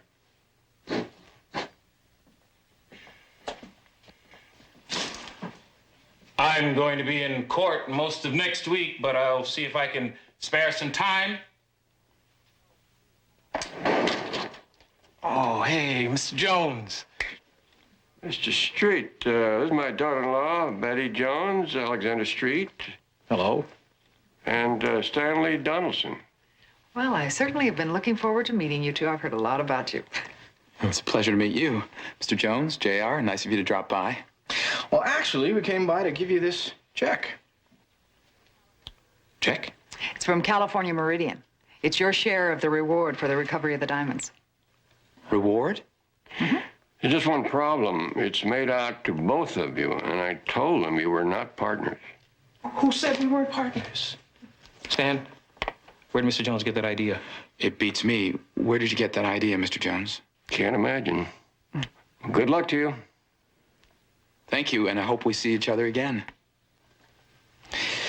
You know, Barnaby, looking at this office, I got an idea. You know, after I graduate law school, we can take your office, put up a partition like this, make 2 offices, you know, right? Great idea, JR. I could add curtains, throw pillows. Plants, right? It would be like your office in here and mine out there. Right. We'll talk about it later. Okay. Bye-bye, fellas. A Quid Martin production starring Buddy Ebsen, also starring Lee Merriweather, Mark Shera, with guest stars Bernard Barrow, Andrew Parks, John Getz. Tonight's episode, The Scapegoat. The cool night air of Southern California did nothing to cool the heated argument that had broken out inside the car. The relationship between Walt Eldridge and June Nelson had been rocky for months, but tonight it seemed to have reached its absolute breaking point. Walt sat behind the steering wheel, his face flushed, and his eyes showing the clear signs of someone who had consumed far too many alcoholic beverages. June sat in the passenger seat, her arms crossed tight against her chest, her expression filled with a mixture of anger and deep disappointment. "I never want to see you again," June said, her voice steady but vibrating with an intense finality. Walt let out a harsh, disbelieving laugh and shook his head, running a hand through his hair. "A guy has a couple of drinks, and the only living sane in California has him down for a lush," he countered, his words slightly slurred but sharp with resentment. He looked over at her, trying to soften his tone but failing to hide the desperate irritation underneath. "How about a nightcap?" June turned her head to look at him, her eyes flashing with genuine anger in the dim light of the dashboard. "Nightcap? It's a lucky thing for you my parents are out of town. Otherwise, Dad would break your neck." Walt reached out, attempting to touch her arm, to close the distance between them that felt wider than an ocean. "Junie, you don't mean this stuff about not seeing me again," he pleaded, his voice dropping into a low whine. "Yes, I do now. Come on," June insisted, reaching for the door handle and stepping out of the vehicle into the cool darkness of the driveway. Walt scrambled out of his side of the car, pursuing her across the lawn. He grabbed her arm to spin her around, his grip too tight, his movements clumsy from the alcohol. In her effort to break free, June lashed out, her fingernails catching his skin. "Scratch me?" Walt muttered, looking down at his hand in surprise. "It's just a little scratch." "Yinny." "Hey, come on," he called out as she turned away from him and walked quickly toward the front door of her house. "I love you. I'll see you in the morning." June did not reply. She unlocked the heavy front door, stepped inside, and closed it firmly behind her, leaving Walt standing alone on the dark porch. Inside the quiet house, June leaned against the door for a moment, letting out a long, shaky breath. The confrontation had drained her. She moved into the dark hallway, intending to head upstairs to her bedroom, but a sudden sound from the living area made her freeze. A figure emerged from the shadows, startling her completely. "Dewey, what the devil are you doing here?" June gasped, pressing a hand against her chest as her heart hammered wildly. Dewey Lassiter stepped forward, a strange, frantic energy radiating from his posture. His eyes were wide and unstable, a telltale sign of the substance abuse he had been struggling to hide from everyone. He offered a strained, nervous smile that did not reach his eyes. "In flagrante delicto, they say in law school," Dewey said, his voice carrying a forced, unnatural cheerfulness. "Caught in the act." June frowned, looking past him into the dark room, trying to make sense of his presence. "Didn't Walt come home with you?" "Walt?" Dewey repeated, shaking his head quickly. "Well, he just left." June stepped closer, her suspicion growing as she noticed how jittery and erratic he was acting. "Are you going to tell me what you're doing here?" "Well, you know, me and my practical jokes," Dewey said, waving his hands defensively, his speech fast and agitated. "I figured I'd slip in ahead of you and lover boy and throw a scare into him. Figured he'd swear off the bottle for good." June let out a sigh, the tension in her shoulders dropping slightly, but leaving behind a deep irritation. "Well, you sure scared me. My heart nearly stopped." "I'm sorry, hon," Dewey replied, his tone overly placating. "I figured we'd all get a good laugh out of it, but I guess I arrived too late." June rubbed her temples, looking around the darkened interior of her family home. Wow, between two goofballs like you and Walt, a girl could end up just. She stopped mid-sentence as her eyes adjusted to the dim light. In the adjacent room, she noticed something terribly wrong. A cabinet door was hanging open, and papers were scattered on the floor. "Dewey, what's going on?" June asked, her voice dropping to a whisper as fear gripped her again. Dewey moved quickly to stand between her and the room, trying to block her view. "Wow, look at that. We better check out the rest of the house, June. Looks like somebody's been breaking in." June looked at Dewey, really looked at him, noticing the nervous sweat on his forehead and the frantic way his hands were twitching. The truth hit her with sudden, devastating clarity. "Oh, Dewey, it's you, isn't it? You've stolen Dad's coins." Dewey froze, his smile vanishing entirely, replaced by a desperate, trapped expression. "Hey, come on, June." "No, it's true," June said, her voice rising in disbelief and sorrow as she looked at her childhood friend. "Look at yourself. It's that stardust you're on, that coke." Dewey held up his hands, his voice cracking with panic. "Okay, I'll put them back." "How's that?" June shook her head, tears welling in her eyes as she saw how far he had fallen. "Throwing your life away like this, stealing like a common thief." "Look, I said I'd put them back," Dewey begged, taking a step toward her, his breathing becoming shallow and rapid. "I'll pay for the glass. Isn't that enough?" "Okay, June. Sure, I'll swear nothing happened." He looked at her, but June was already moving toward the telephone on the desk, her expression firm with the realization that he needed help that she could not provide. Dewey saw her movement and completely lost control of his emotions. "You're going to blow it all for me, aren't you? You're going to get me thrown in prison," Dewey shouted, lunging forward to grab her arm before she could reach the phone. "No." "No, Dewey, I won't say anything," June cried out, suddenly terrified by the frantic strength in his grip. "Dewey, please, I swear. Die if they put me in jail." "I'll die," Dewey screamed, his panic entirely overtaking his reason as he struggled with her in the dark room. "Dewey," June screamed, but her voice was cut short as the struggle turned violent, a desperate effort by a panicked young man to silence the only witness to his crime.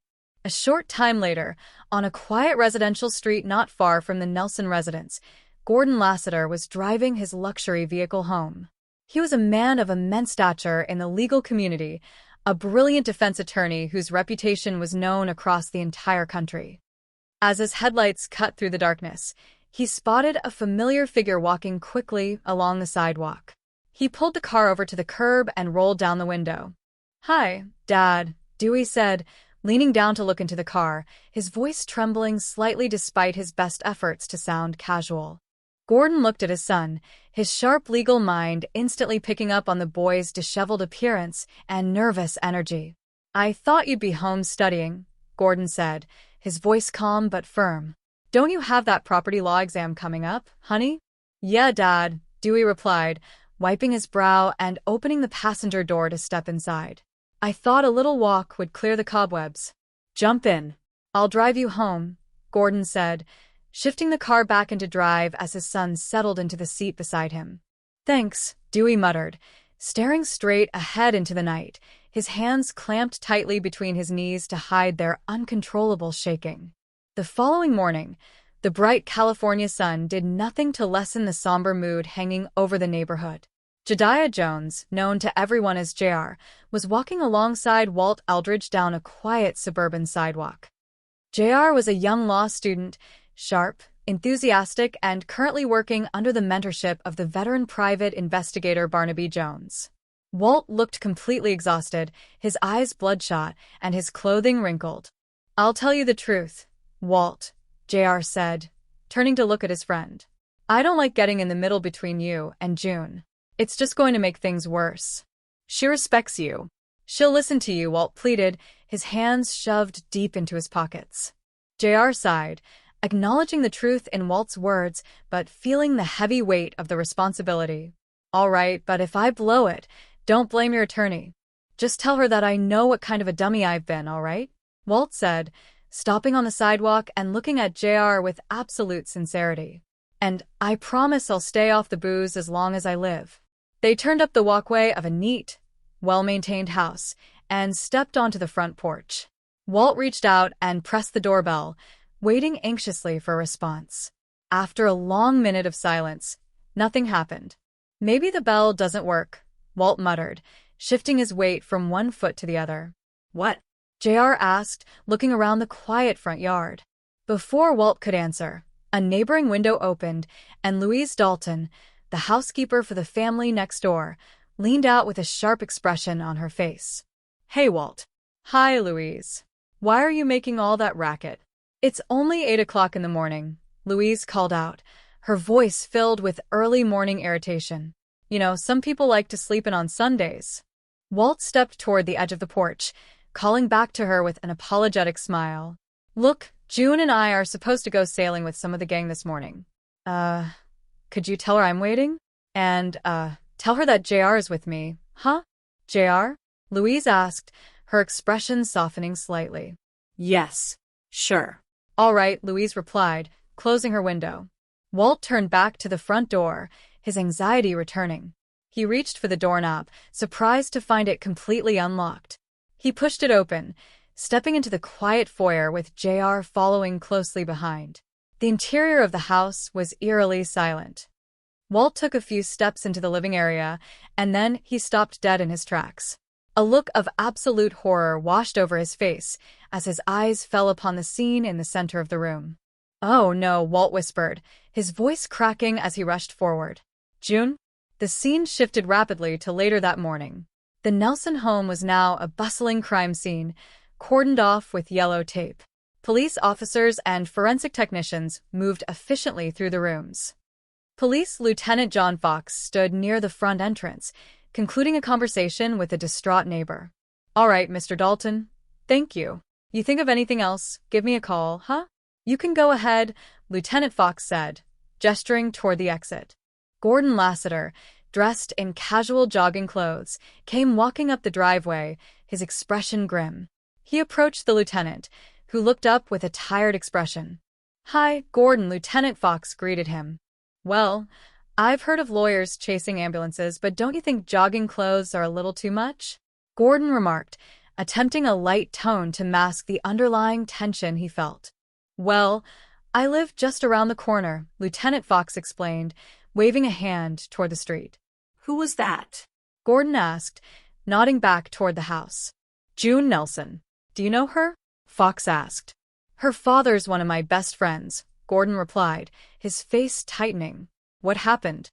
Well, the way it looks now, she surprised a burglar last night, robbing her father's gold coin collection, Lieutenant Fox explained, leading Gordon a few steps away from the main entrance where Walt and JR were standing with another officer.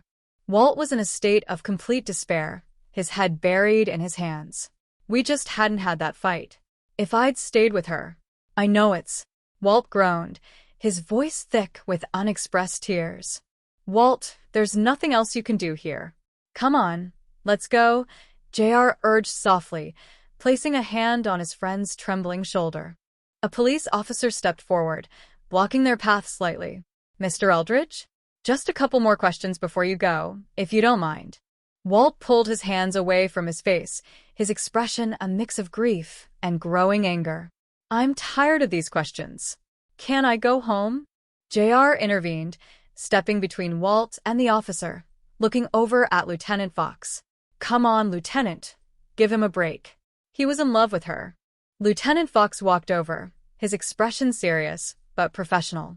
This isn't exactly fun and games for me either, JR. We haven't been able to find any sign of a break-in. You're sure Miss Nelson locked the door behind you after you left last night? Yes. I tried to get back in. If I had, maybe she'd be alive right now, Walt said, his voice rising with raw emotion. Take it easy, Walt, JR whispered, trying to calm him down. Just one other little thing here, Lieutenant Fox continued, consulting his notepad. Mrs. Dalton, the housekeeper, says that you and Miss Nelson were having a few problems. Fights about your drinking too much. Seems she told Mrs. Dalton that she was actually afraid of how violent you get sometimes when you're drunk. Walt's face flushed with a sudden, violent rage. He stepped toward the lieutenant, his fists clenching at his sides. I could deck you for what you're thinking. Lieutenant Fox didn't flinch, merely raising an eyebrow as he noted the outburst. Does have a pretty good temper, doesn't he? JR quickly stepped into the space between them, trying to diffuse the situation before it escalated further. Like I said, he was in love with her, Lieutenant. Yeah, be with you in a minute, Gordon, Lieutenant Fox said, turning back toward the older attorney who had been observing the interaction from a short distance. As they moved through the crowd of officials, Gordon Lassiter was approached by a distinguished-looking man who was accompanied by his son. Mr. Lassiter? J.R. Jones, J.R. said, introducing himself as he approached the legendary attorney. Dewey introduced us when you were giving your lecture on the McNaughton Rule. Oh, yes, I remember, Gordon replied politely, though his mind was clearly preoccupied. Excuse me. Walt, wait a minute, J.R. called out as his friend walked away toward the street, unable to handle being at the scene any longer. Later that afternoon, inside the spacious and luxurious home of the Lassiter family, the atmosphere was thick with unspoken dread. Gordon Lassiter walked into his son's bedroom, finding Dewey sprawled out on the bed, still wearing his clothes from the night before, staring blankly at the ceiling. Dewey, get up, Gordon ordered, his voice dripping with a cold, commanding authority. Yo, what's the panic, Dad? It's Sunday, Dewey mumbled, rolling over slowly to look at his father. Dewey. June Nelson's dead, Gordon said, the words falling like heavy stones into the quiet room. Dewey sat up quickly, a look of carefully manufactured shock appearing on his face, though his eyes darted nervously around the room. June's dead? What are you talking about? She was murdered, Gordon said, his voice flat, his eyes fixed intently on his son's reactions. By a burglar who broke into the house last night and stole Ben Nelson's gold coin collection. Oh, no. That's awful, Dewey said, shaking his head and looking down at the floor, his performance almost convincing to an outside observer. Police say it happened about 1 o'clock this morning, Gordon continued, taking a slow step closer to the bed. Just about the time I picked you up outside the Nelson house. Dewey swallowed hard, his skin turning a pale, sickly color. Yeah, you'd have thought that when I was passing by the place, I would have noticed something.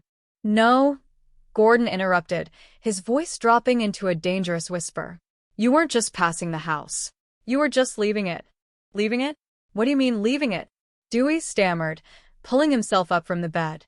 Gordon stepped forward, grabbing his son by the shoulders and shaking him slightly. "Where is it?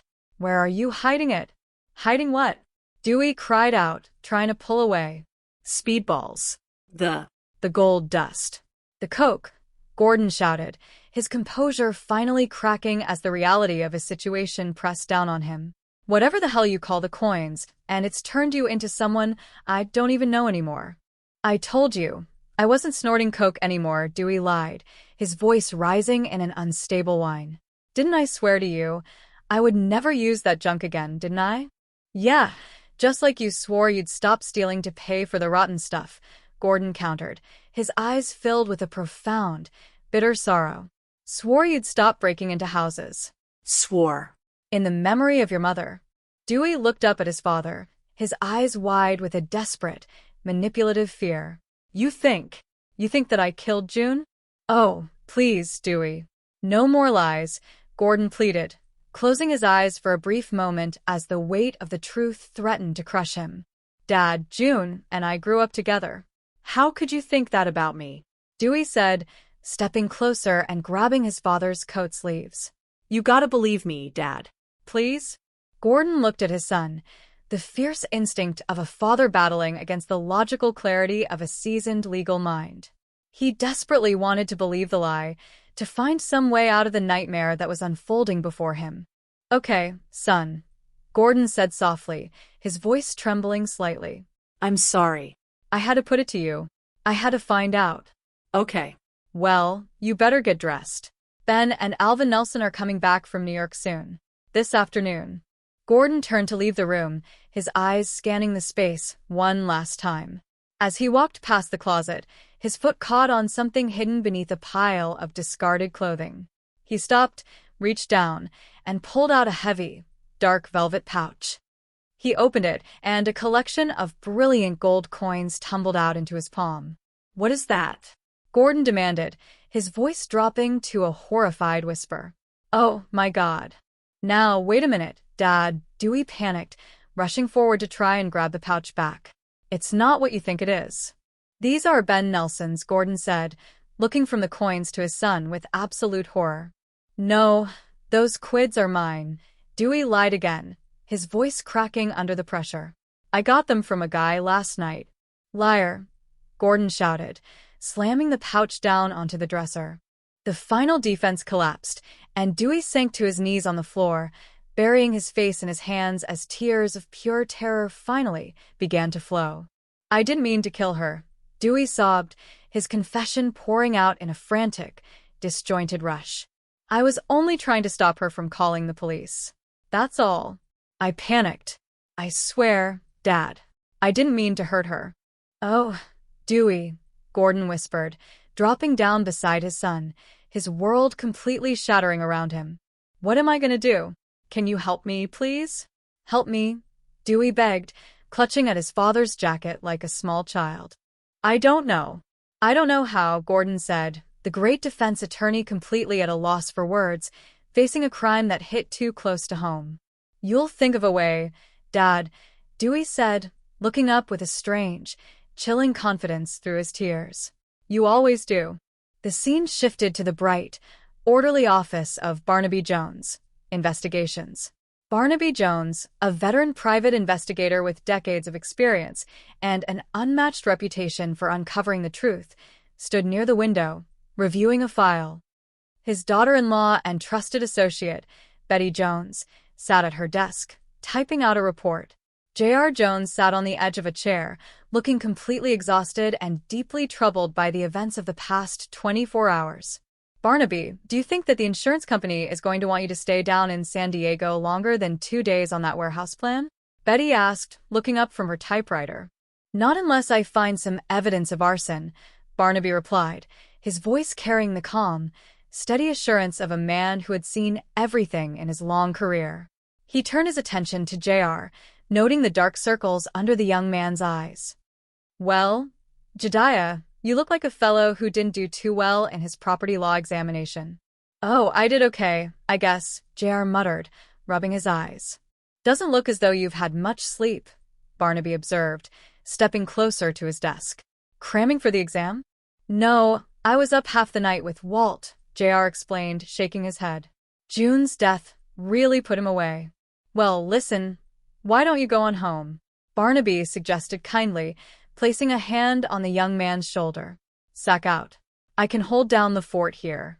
The telephone on Betty's desk rang, breaking the somber mood of the room. She picked it up quickly, speaking into the receiver. Barnaby Jones, Investigations. She listened for a moment, her expression turning serious, and then she looked over at JR.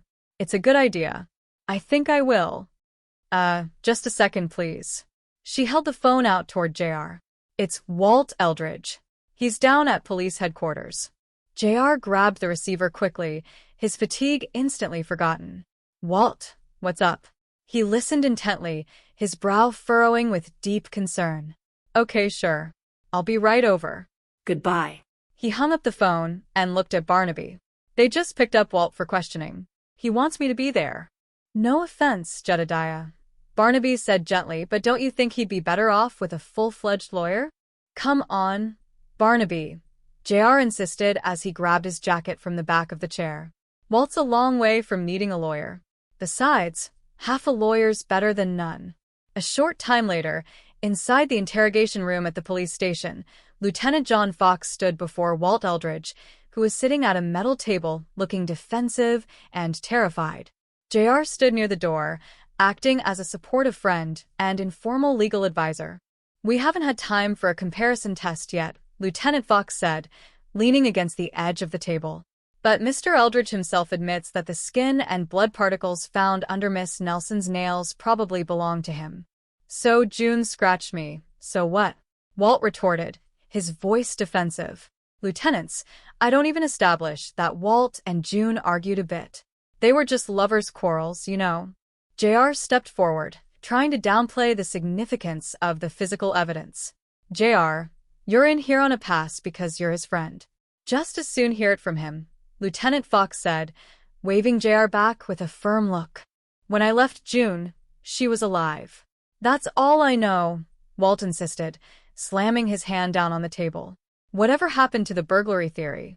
Well, it's possible, you know, Lieutenant Fox replied smoothly, watching Walt's reaction closely.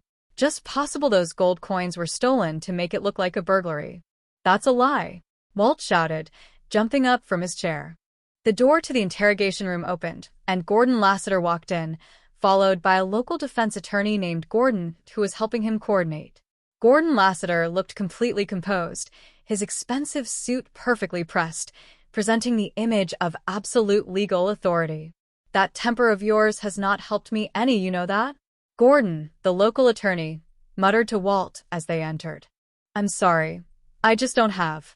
Walt started to say, but Gordon Lassiter raised a hand to silence him. Come on out there, Lieutenant Fox said, stepping toward the newcomers. What is your interest in this case, Mr. Lester? You've been retained by the Eldridge boy.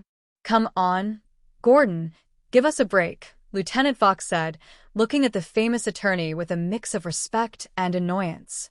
Gentlemen, just give me a few minutes, and I'd be glad to answer all the questions you want to throw at me, Gordon Lassiter said, his voice smooth and commanding as he took control of the room. He turned to the lieutenant. What are you doing here, Gordon? My son Dewey tells me one of his classmates might need some legal advice. Finding him in your clutches, John, apparently he does. You mean you're here to represent Walt? Lieutenant Fox asked, surprised by the sudden appearance of such a heavy hitter. If that's all right with you, sir, Gordon Lassiter said, turning his gaze toward Walt. Walt looked at the legendary lawyer with a mixture of hope and confusion. Oh, even if I needed a lawyer, Mr. Lassiter, I couldn't afford you. Justice is served, Walt, not fought, Gordon Lassiter replied with a grand, reassuring gesture. It's a little like killing a fly with a sledgehammer, isn't it, Gordon? Lieutenant Fox remarked, shaking his head. I haven't even charged Walt with anything yet. It's that yet we have to eliminate from your thinking, John, Gordon Lassiter countered sharply. Mind if I have a private chat with my client? I'm not holding him. He's free to leave, Lieutenant Fox said, gesturing toward the door. Walt looked over at JR, wanting his friend close by. I'd like JR to be in on this, okay? Absolutely. 2 lawyers are better than 1, Gordon Lassiter agreed, with a polite nod toward JR. As they walked out into the main hallway of the police station, JR looked over at Lieutenant Fox with a confident smile. Lieutenant, I think you better start looking for that burglar again. We've got the best defense attorney in the country on our side now. Later that evening, JR and a young woman named Nancy Bracken arrived at the Lassiter estate.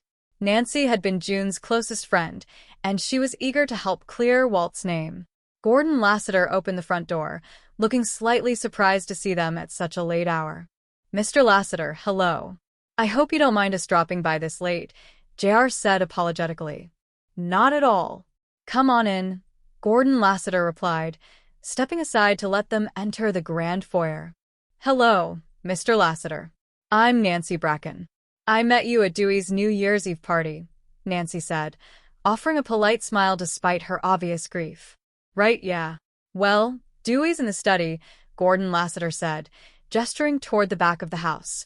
They walked into the study where Dewey was sitting at a large mahogany desk, looking incredibly nervous and jumping slightly when they entered the room. Hi, Dewey, JR said. Nancy, Dewey responded, nodding toward her.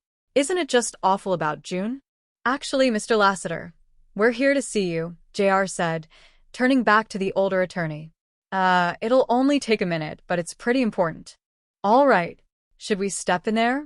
Gordon Lassiter asked, pointing toward a seating area in the corner of the large room.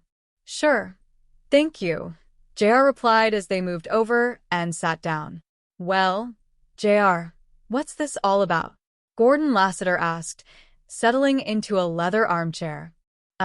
It's about Walt's temper, JR began, leaning forward. Yes.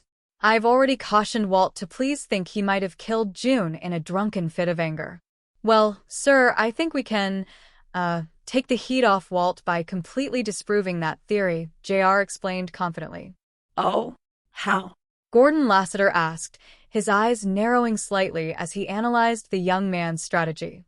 With Nancy's help, JR said, gesturing toward the young woman beside him. She can tell the police that, June was always threatening to leave Walt, and, each time they'd just get back together again. Except the last time. It can be effectively argued, Gordon Lassiter mused, playing along with the legal discussion. Not if we can establish a long-standing pattern of behavior, JR countered. Nancy? It's true, Mr. Lassiter. Nancy spoke up, her voice earnest. Oh, June would tell Walt she'd never see him again. Things like that. And they'd split up for a few days. Then one of them would pick up the phone and they were right back together again. You see? JR said, turning back to Gordon Lassiter. I mean, why would, the threat of a split turn Walt into a killer when each time things would turn out okay? The point's well taken, Gordon Lassiter admitted, though his tone was becoming increasingly clinical and cold. He turned his attention directly to Nancy, his sharp eyes focusing on her like a predator. Nancy, I gather you knew June well. We were best friends, Nancy replied softly. Well, did she tell you that she and Walt fought? Not just verbally. I mean physically? Gordon Lassiter asked, his voice dripping with a subtle, manipulative intent. You mean like a punch-out? Nancy asked, confused by the direction of the questioning. Yes, I'm thinking of a recent incident Walt told me about, Gordon Lassiter lied smoothly, fabricating a detail to test her. Just a few weeks ago, June got jealous of a girl Walt was flirting with. Did she tell you she threw a beer glass at him? Yeah, sure. But throwing isn't like hitting, Nancy defended. But the threat of violence is the herald of violence to come. Wouldn't you say? Gordon Lassiter pressed, his tone becoming aggressive. I don't know what you mean, Nancy stammered, feeling intimidated by the intense scrutiny of the famous lawyer. Didn't June say she got so angry at Walt that night she asked another boy to drive her home?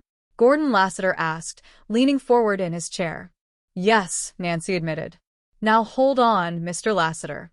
Nancy's on our side, JR intervened, noticing the distress on Nancy's face and realizing that Gordon Lassiter was tearing down their own witness. Well, we'll see about that, Gordon Lassiter replied coldly. Now, Nancy, in your own words, tell us what happened next. Walt got mad too, and he told her to get out of the car, Nancy explained, her voice trembling. And she said no, that they were through. Now, what did June tell you Walt said to that? Gordon Lassiter demanded. That he'd break her neck if she ever left, Nancy said, the words slipping out before she could consider their impact. But he didn't mean it. He was always. That's enough, Gordon Lassiter interrupted sternly, standing up from his chair to signal the end of the conversation. Now, wait a minute, JR objected, standing up as well, his frustration growing. You can't dismiss a good character witness like that. Let her testify to Walt's attitude at the time and his tone of voice. He said he would break her neck, Gordon Lassiter said, turning a cold, hard gaze upon JR. Now, that's all a police or a jury, if it should ever come to trial, would have to hear. His attitude, his tone of voice. Irrelevant. JR looked at the veteran lawyer, a sudden, uneasy suspicion beginning to form in the back of his mind. The way Gordon Lassiter was handling the defense seemed less about clearing Walt and more about building a solid case for his conviction. All right, okay. I'll try and dig something else up, JR said, trying to hide his growing unease. Don't misunderstand me, Jane, Gordon Lassiter said, turning to the local attorney who had just walked into the room. I'm used to working with my own investigators. Professionals who don't waste time developing leads that go nowhere. So I'll try to dig up something else for you to do. Thank you for your help, Mr. Lassiter, JR said stiffly as he led Nancy toward the exit. He looked back at Dewey, who was staring down at the floor, refusing to make eye contact. Dewey, we'll find a way out. I'll be in touch, JR added before stepping out into the night. The next day, inside an apartment building parking garage, the scene opened with a tense atmosphere. A young woman named Cindy was working near the laundry room area when she noticed two suspicious figures moving through the dim light near the elevators. You're sure he's just not answering his phone? JR's voice could be heard in the background as he discussed the situation with an associate outside the building. I mean, you see his car around anyway. No, I think he's probably over at JR's, another voice replied.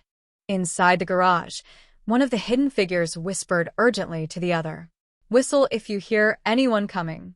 Did she get a look at you? I don't think so, the second figure replied, his voice tense with panic. Let's get out of here. Suddenly, a loud noise echoed through the laundry room area as an old washing machine malfunctioned, spraying water everywhere.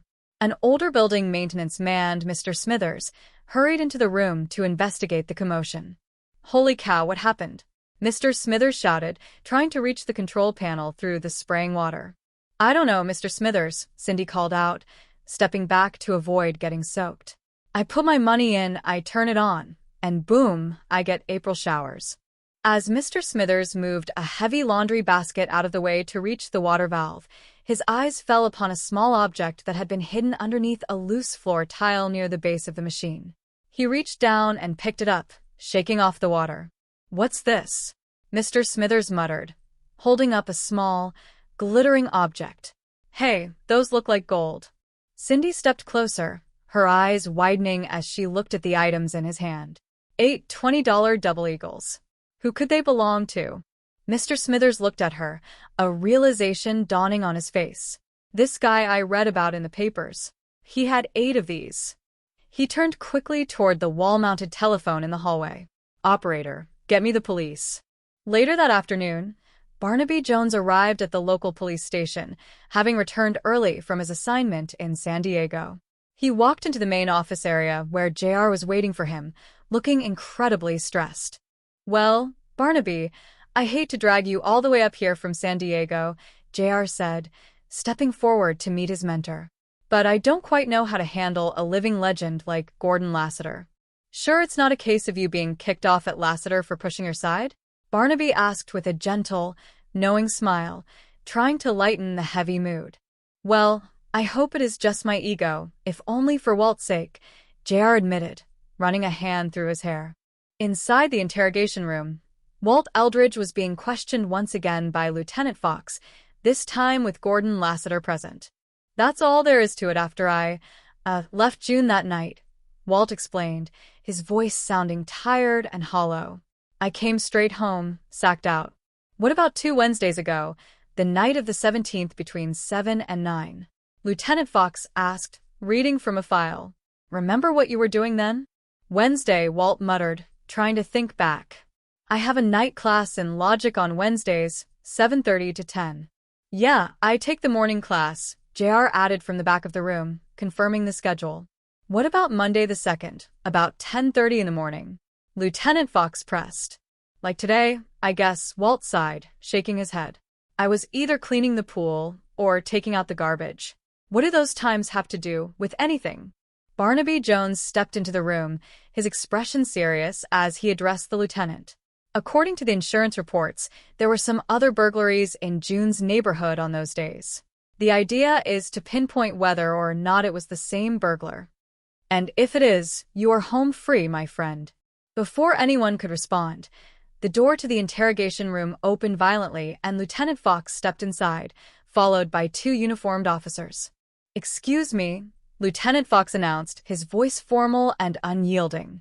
Mr. Eldridge, placing you under arrest for suspicion of murder in the death of June Nelson. Walt jumped up from his chair, his face turning pale with absolute shock. John, you sound as sure of yourself as a man who's read tomorrow's newspaper, Gordon Lassiter remarked, his voice calm but laced with a subtle undercurrent of triumph. Maybe, Lieutenant Fox replied, holding up a plastic evidence bag containing the gold coins that had just been recovered from the apartment garage. These were found hidden downstairs in the laundry room. Well, that's crazy, Walt shouted, shaking his head wildly as the officers stepped forward to place handcuffs on his wrists. Mr. Eldridge, you have the right to remain silent. The officer recited the familiar warning. If you give up the right to remain silent, anything you say can and will be used against you in a court of law. You have the right to speak to an attorney and to have an attorney present during questioning. Walt, JR called out, feeling a profound sense of helplessness as his friend was led away down the corridor. A short time later, JR and Barnaby stood outside the booking area, watching Gordon Lassiter conclude a brief conversation with the local defense attorney. How'd it go? JR asked as Gordon approached them. Not bad if you end up saving the taxpayers the cost of the trial, Gordon replied with a cynical shake of his head. You mean he wanted you to plead guilty? JR asked, his voice rising in disbelief. You've got to be kidding. I told him no way, Gordon said. I got to go for broke. All right, Eldridge. Let's go, a guard called out, leading Walt toward the holding cells. JR turned to Barnaby, his expression filled with a deep, burning frustration. Oh, what's the story, Barnaby? Lassiter certainly didn't build up a reputation by giving up without a fight. Maybe working for nothing has lost its charm, Barnaby mused, his sharp eyes following Gordon Lassiter as the famous attorney left the building. Yeah, well, I'm not going to throw in the towel, JR declared firmly. Listen, why don't we go over to Walt's apartment building and check that manager's story? You go ahead, Barnaby agreed, nodding in approval of the young man's initiative. I'm going to see if my friends in robbery have anything on those burglaries in the Nelson neighborhood. Okay, see you later. A short time later, JR arrived at the apartment complex where Walt lived. He found Cindy sitting by the outdoor swimming pool, wearing a swimsuit and preparing to dive into the sparkling water. She executed a perfect dive, surfacing near the edge where JR was standing. Beautiful, JR remarked, offering a polite compliment. BUTF, me or the dive? Cindy asked with a playful smile, resting her elbows on the edge of the pool. Well, Cindy, diving is not one field in which I am an expert, JR replied, holding up his hands defensively. Oh, hi. You already know my name, Cindy noted, tilting her head. That makes you an expert in picking up girls then, huh? Tell the fellas, you can't win them all. Wait a minute, JR said quickly, laughing at her assumption. I'm not trying to pick you up, honest. Adding insult to injury, huh? Cindy joked, pulling herself up out of the water. Bet you make a lot of friends that way. Look, my name is JR Jones, JR introduced himself, becoming serious. Your manager pointed you out to me, and I just want to ask you a couple of questions about the guys you saw in the garage last night. Why? You a cop? Cindy asked, wrapping a towel around her shoulders. No, I'm not a cop, JR explained. I'm a friend of Walt Eldridge. Oh. Walt's arrest have anything to do with this? Cindy asked, her expression turning cooperative. It might, JR admitted. Do you remember what the guys looked like? Well, there were two of them, Cindy recalled, thinking back carefully. I didn't see much of the one who hid in the laundry room. And the other, I just got a quick flash of him ducking behind a car. Tall, short, fair, dark, wet. JR pressed, eager for any detail. Kind of medium height, nice build, fair-haired, Cindy described, looking directly at JR. Could have been 22, 26. Do you think you could identify him if you saw him again? JR asked hopefully. It's pretty dark. I don't know. Maybe, Cindy replied, honestly. Thank you, Cindy. I appreciate it. And I know Walt does too, JR said, preparing to leave. Hey, Cindy called out after him with a warm smile. Don't go away thinking you have to lose them all either. Never entered my mind, JR replied with a grin before heading back toward his car. Later that afternoon, JR drove over to the university campus, intending to find Dewey Lassiter. He located him sitting on a bench outside the student union, looking incredibly disheveled and holding a half-empty can of beer despite the early hour. Hiya, dude, JR greeted him, stepping up to the bench. Where's your old man? I want to talk to him. Dewey looked up, a strange, hollow laugh escaping his lips. My old man? What's so funny? My old man? What are you laughing about? Don't you know Gordon Lassiter's a god? You don't refer to God as your old man. You don't just talk to him. You kneel there at his shrine and worship him. Dewey, what are you on? JR asked, his eyes narrowing as he noticed the frantic twitching in the young man's jaw and the erratic energy in his movements. I guess I must have sopped up a little too much beer at lunch, Dewey muttered, waving the beer can vaguely through the air. Dad'll be home in a little while. What's it about? Did he tell you that Walt's been busted? JR asked, watching Dewey's reaction closely. Yeah, those coins, Dewey said, a defensive tone creeping into his voice. Dumb, wasn't he, leaving evidence like that around his own apartment house? I see, JR said slowly, his suspicion growing rapidly. You two already have him tried and convicted. Huh? Hey, now, wait a minute. Walt's my friend too, Dewey countered quickly, his voice rising in irritation. But, those were the coins from the Nelson house. There's no doubt about that, is there? Which means that, whoever killed June probably knew Walt too and knew that he'd make a terrific patsy, JR suggested, leaning against a nearby concrete pillar. Frame? Why? Dewey asked, his eyes darting nervously away from JR's steady gaze. If it's, just some burglar, why would he go to all the trouble of hanging it on Walt? Well, I don't think we're dealing with an ordinary burglar here, JR explained, his voice dropping to a serious tone. I think this is the same guy who's been ripping off this neighborhood for the past couple of months. Somebody who knows his victims personally. Now, I figure that, June must have come in on him, recognized him, so he killed her. And then to take the heat off of himself, he framed Walt. Wow. If you could only prove that, Dewey muttered, his skin turning visibly paler.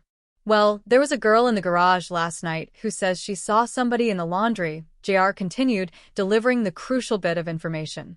My hunch it was the guy who planted the coins. Are you saying she actually saw him do it?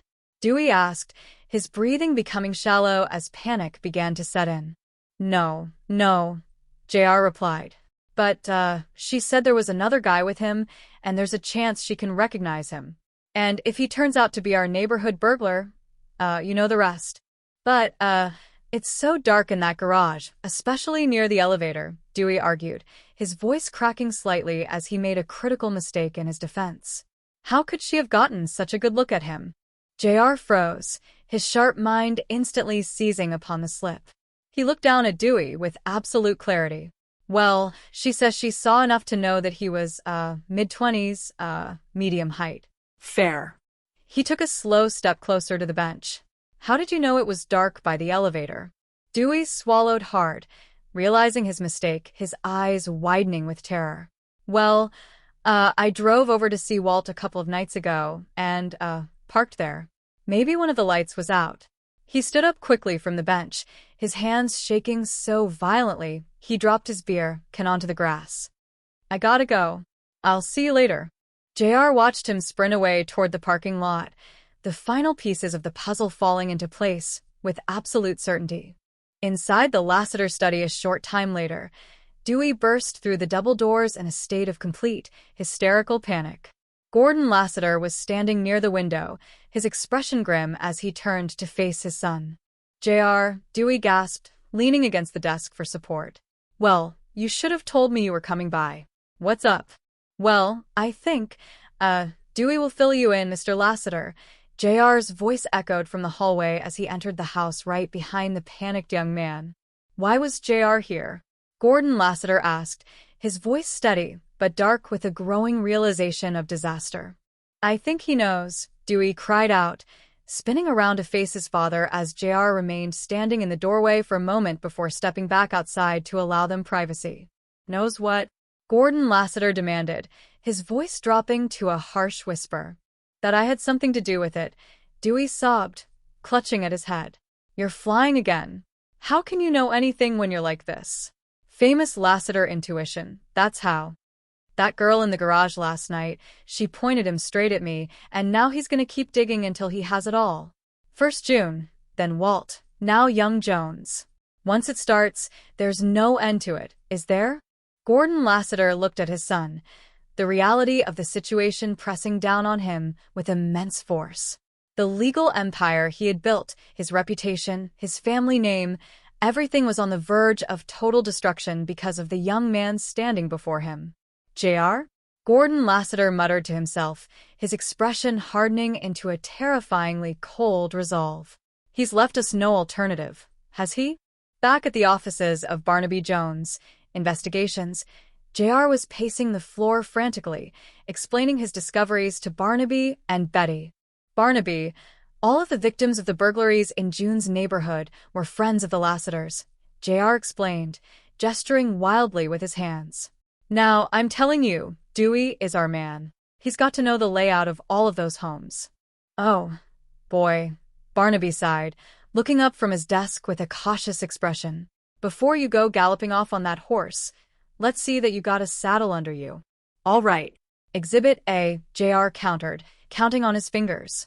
Dewey telling me that he had too much beer is baloney because I checked with a guy at school and he backs me up that he's been snorting coke and a lot of it. I know it. Lassiter is a rich man, Betty pointed out from her desk, her brow furrowing with doubt. You're going to find it hard to convince people that Dewey's going around committing all these robberies to get money. Yeah, but Betty, you're talking about money, JR insisted, turning to her. I am talking about money, like maybe $1,000 a week cocaine habit. Now, hear me out. Just hear me out. Exhibit B. Lassiter telling Walt to cop a plea for what? The coins were found in Walt's building. Circumstantial, Betty argued, shaking her head. Any good lawyer could neutralize evidence like that in a minute, and Lassiter is the best. Speculation, Barnaby added, his voice calm and grounded. Now, most people are not going to accept the notion that Lassiter's doing it to protect Dewey. Why not? What better way to save his son than to pin it on Walt? JR argued passionately. It's a very interesting theory, but there's nothing in it we can show the police, Barnaby stated, leaning back in his chair and pulling an old, beautifully crafted gold pocket watch from his vest pocket.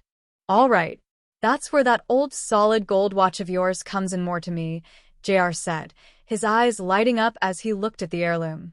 Are you speaking about my grandfather's gold watch? Barnaby asked, his eyebrows raising in surprise. Look, I figured that Dewey had to have a fence for all the stuff that he's been ripping off from those houses, JR explained, stepping closer to Barnaby's desk. And I've been asking around. I've got this line on a guy who deals exclusively in the unique kind of collector's items that were stolen. Are you suggesting that we use my grandfather's watch for bait? Barnaby asked, his expression incredulous. JR, it's an heirloom. All right. It was just an idea, JR backed off, raising his hands. You know, I figured that the only way we could force Dewey's hand and get the evidence was to connect him to the burglaries through his fence. Barnaby looked down at the beautiful antique watch in his hand, a deep sigh escaping his lips. I hardly think that this sundial of mine here would impress anybody. He looked up at JR, his expression a mixture of reluctance and dedication to the truth. You know, Diane, I'm willing to make many sacrifices in the interest of justice, but losing this watch is not one of them. Barnaby, I promise you that I will take care of this, JR insisted with absolute sincerity. And if I don't, you can count on one thing. I'll kill myself. A short time later, JR was standing inside a high-end luxury vehicle showroom downtown. He was speaking with a sleek, polished man known in the criminal underworld as Easy Eddie, a notorious fence for high-value stolen goods. JR held out the solid gold pocket watch, letting the light catch its intricate engravings. Thank you. That's a beauty, Easy Eddie remarked, examining the timepiece with an expert eye. Yeah, Chariot of the Gods, JR said, playing the role of a confident seller. It's $32,000 and you know what? They throw in a set of tools. That's what they tell me. Easy Eddie is the classiest guy in town, only deals in top-quality merchandise. That's what they tell who? Easy Eddie asked, his eyes narrowing slightly as he looked up from the watch. J.R. Jones. JR introduced himself smoothly. You know, I can see they're right. You're a man of taste and discernment. My papa always told me, watch your pocket, boy. The minute they start saying nice things about you, Easy Eddie replied with a cynical chuckle, handing the watch back. Who is this guy that's spouting off with all those honeyed words? A guy I know at school, JR lied easily. What do you think? Handsome timepiece indeed, Easy Eddie admitted, nodding in appreciation. Uh-huh. They tell me it's worth over $3,000, JR continued, pressing his advantage. And this is just a small example of the kind of items I can supply. Who sent you, my man? Easy Eddie asked, his tone becoming serious and businesslike. I can't really say, I promise, JR replied, maintaining his cover. Well, then I would say you're involved in highly illegal activities, of which I want no part.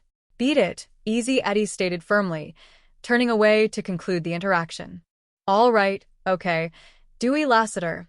JR dropped the name deliberately, watching the fence's reaction like a hawk. He told me that you deal merchandise for Coke. Easy Eddie froze, his back stiffening before he turned around slowly, his expression completely blank. Dewey Lassiter. No, I'm afraid he's not an acquaintance of mine. Look, I don't need anything right now, JR said, preparing to leave to avoid overplaying his hand. But I'm telling you in a couple of days I'm going to really be hurting bad. Well, just in case I run into someone who might be interested, where can I reach you? Easy Eddie asked, his professional curiosity getting the better of him. 555-9134, JR recited clearly. You can call me anytime. If you got a pen, I'll write it down for you. Won't be necessary. Got it, Easy Eddie replied, memorizing the digits. Have a nice day. You too, JR said before stepping out of the showroom. Inside Easy Eddie's private office a few minutes later, the telephone rang sharply. The fence picked it up with an annoyed expression. I'll get it, Easy Eddie muttered into the receiver. Hello? On the other end of the line, Dewey Lassiter was calling from a public phone booth, his voice shaking with absolute panic. Hey, Turkey, you know why they call me Easy Eddie? Because I ain't. The fence growled into the phone. What do you want? Man, what the hell are you doing spreading my name around? I don't know what you're talking about, Dewey stammered, trying to deny the accusation. Yeah, well, some dude dropped by looking to deal, Easy Eddie explained angrily. Says you gave him the word. Who was it? Dewey asked, his heart sinking into his chest. He knows you from school. The J.R. Jones, he said, Easy Eddie revealed. No, it's a setup. Stay away from him, Dewey shouted into the receiver, turning to look at his father who was standing outside the phone booth, watching him intently. What's the matter? Gordon Lassiter asked as Dewey stepped out of the booth, looking completely defeated. Hold on, Dewey told his father before speaking back into the phone. It's the fence I've been dealing with. Says JR's been to see him. Wants to do business with him. He turned to his father, his eyes wide with terror. I told you he was on to me. Dad, what are we going to do? All right, just calm down, Gordon Lassiter ordered, his brilliant mind instantly formulating a dark, desperate plan to eliminate the threat once and for all. Tell this fence he's got to do something for you. I can't, Dewey whispered, shaking his head. Do it, Gordon Lassiter demanded, his voice dropping to a terrifyingly cold tone. Tell him he'll take a fall, and hard unless he does exactly what I say. Dewey spoke back into the receiver, his voice trembling under his father's intense gaze. Hello, Eddie? Listen, we'll take care of it. But there's something you've got to do. Gordon Lassiter took the phone from his son's hand, speaking directly to the fence in his commanding, authoritative legal voice. JR's not stupid. He knows Eddie will check him out with me. And the minute Eddie calls him back, he'll know he's being set up. I've already anticipated that. But the police, they'll be waiting. I don't think he'd want to scare you off till he's sure you've taken the bait. I figure there'll be just enough time to do what has to be done. Inside the showroom office, Easy Eddie looked uneasy as he listened to the prominent lawyer's instructions. Well, you have to do it without me. I'm not going, the fence stated firmly, wanting no part in a violent confrontation. I anticipated that too, Gordon Lassiter replied coldly. All right, I'll handle it myself, just like I always have. He hung up the telephone and looked at his son, his expression filled with a profound, bitter disappointment. Yeah, you take care of it for me, Dewey muttered, looking down at the floor with a mixture of resentment and shame. After all, I'm only a mere human being. I'm not perfect like you. I never asked you to be, Gordon Lassiter said softly, his voice carrying the heavy weight of years of unspoken expectations. Sure you did, Dewey countered, looking up with tears in his eyes. You wanted me to act like you. You wanted me to dress like you. You wanted me to be as smart as you. I couldn't even decide what I wanted to be. I had to be a lawyer just like you. I never wanted to be a lawyer. Gordon Lassiter looked at his son, the tragic realization of his own failure as a father hitting him too late. Look, after this is over, we'll talk, he said, turning away to prepare for the grim task ahead. Yeah, sure, we'll talk, Dewey whispered to the empty room. The final scene shifted to an abandoned boys' camp located in a remote, wooded area outside the city limits. JR's car pulled up to the clearing, followed closely by Barnaby Jones in his own vehicle. The setting sun cast long, ominous shadows across the empty cabins and overgrown recreation fields. Well, there's the boys' camp, Barnaby, JR said, stepping out of his car and looking around the quiet, eerie location. Must be where Eddie set up the meet. What do you think it's going to be, Barnaby? JR asked, checking his equipment. Dewey, his father, both of them? Or is Eddie going to check me out again? Well, that's the thing about clever people, Barnaby noted wisely, stepping up beside the young man. When they're desperate, you never know what to expect. He reached into his pocket and handed JR a small, high-quality audio recording device. Here, your tape recorder's loaded. All you have to do is turn it on, see? Yeah, okay, JR agreed, pocketing the device. Now give me a half a minute and then go on around. JR walked cautiously into the center of the clearing, his eyes scanning the surrounding woods. Eddie? He called out, his voice echoing off the empty wooden buildings. Nobody around here. Looks like I'm gonna have to do some heavy leaning on your friend, e.g. Eddie. Let's go. Yeah, well, it was a long shot anyway, JR muttered to himself, turning back toward his vehicle. As he approached the passenger side, Barnaby's sharp eyes noticed a subtle change in the car's interior. Well, wait a minute, Barnaby said, pointing toward the window. That front seat was not forward when I left the car. Looks like you may have a chance to get something on your tape recorder after all, Barnaby whispered, pulling his service revolver from his holster. I'll cover you from the other side of the car. Suddenly, the rear door of the vehicle flew open and Gordon Lassiter stepped out, holding a heavy-caliber pistol aimed directly at JR. His expression was completely devoid of emotion, the face of a man who had crossed a line from which there was no return. All right, get in, JR, Gordon Lassiter ordered, his voice flat and dangerous. You gonna take us for a little drive? JR held up his hands, remaining remarkably calm despite the weapon pointed at his chest. I'm disappointed, Mr. Lassiter. I thought it would be Dewey. It should have been, Gordon Lassiter admitted bitterly.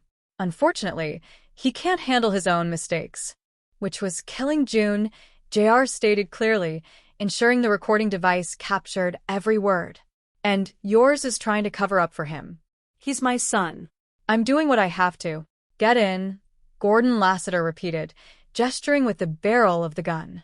Suddenly, a rustling sound came from the nearby tree line, and Dewey Lassiter emerged from the shadows, holding another weapon, his eyes completely wild and unstable from a fresh dose of narcotics. Dewey, Gordon Lassiter shouted, spinning around in surprise. Lassiter, get out and stop him. Barnaby's voice rang out from the other side of the vehicle, his own weapon raised and locked onto the older attorney. I don't want to have to shoot your son. Think I can't do it, huh? Well, I'll show you. I'll do it, Dad, Dewey screamed, aiming his weapon erratically at JR.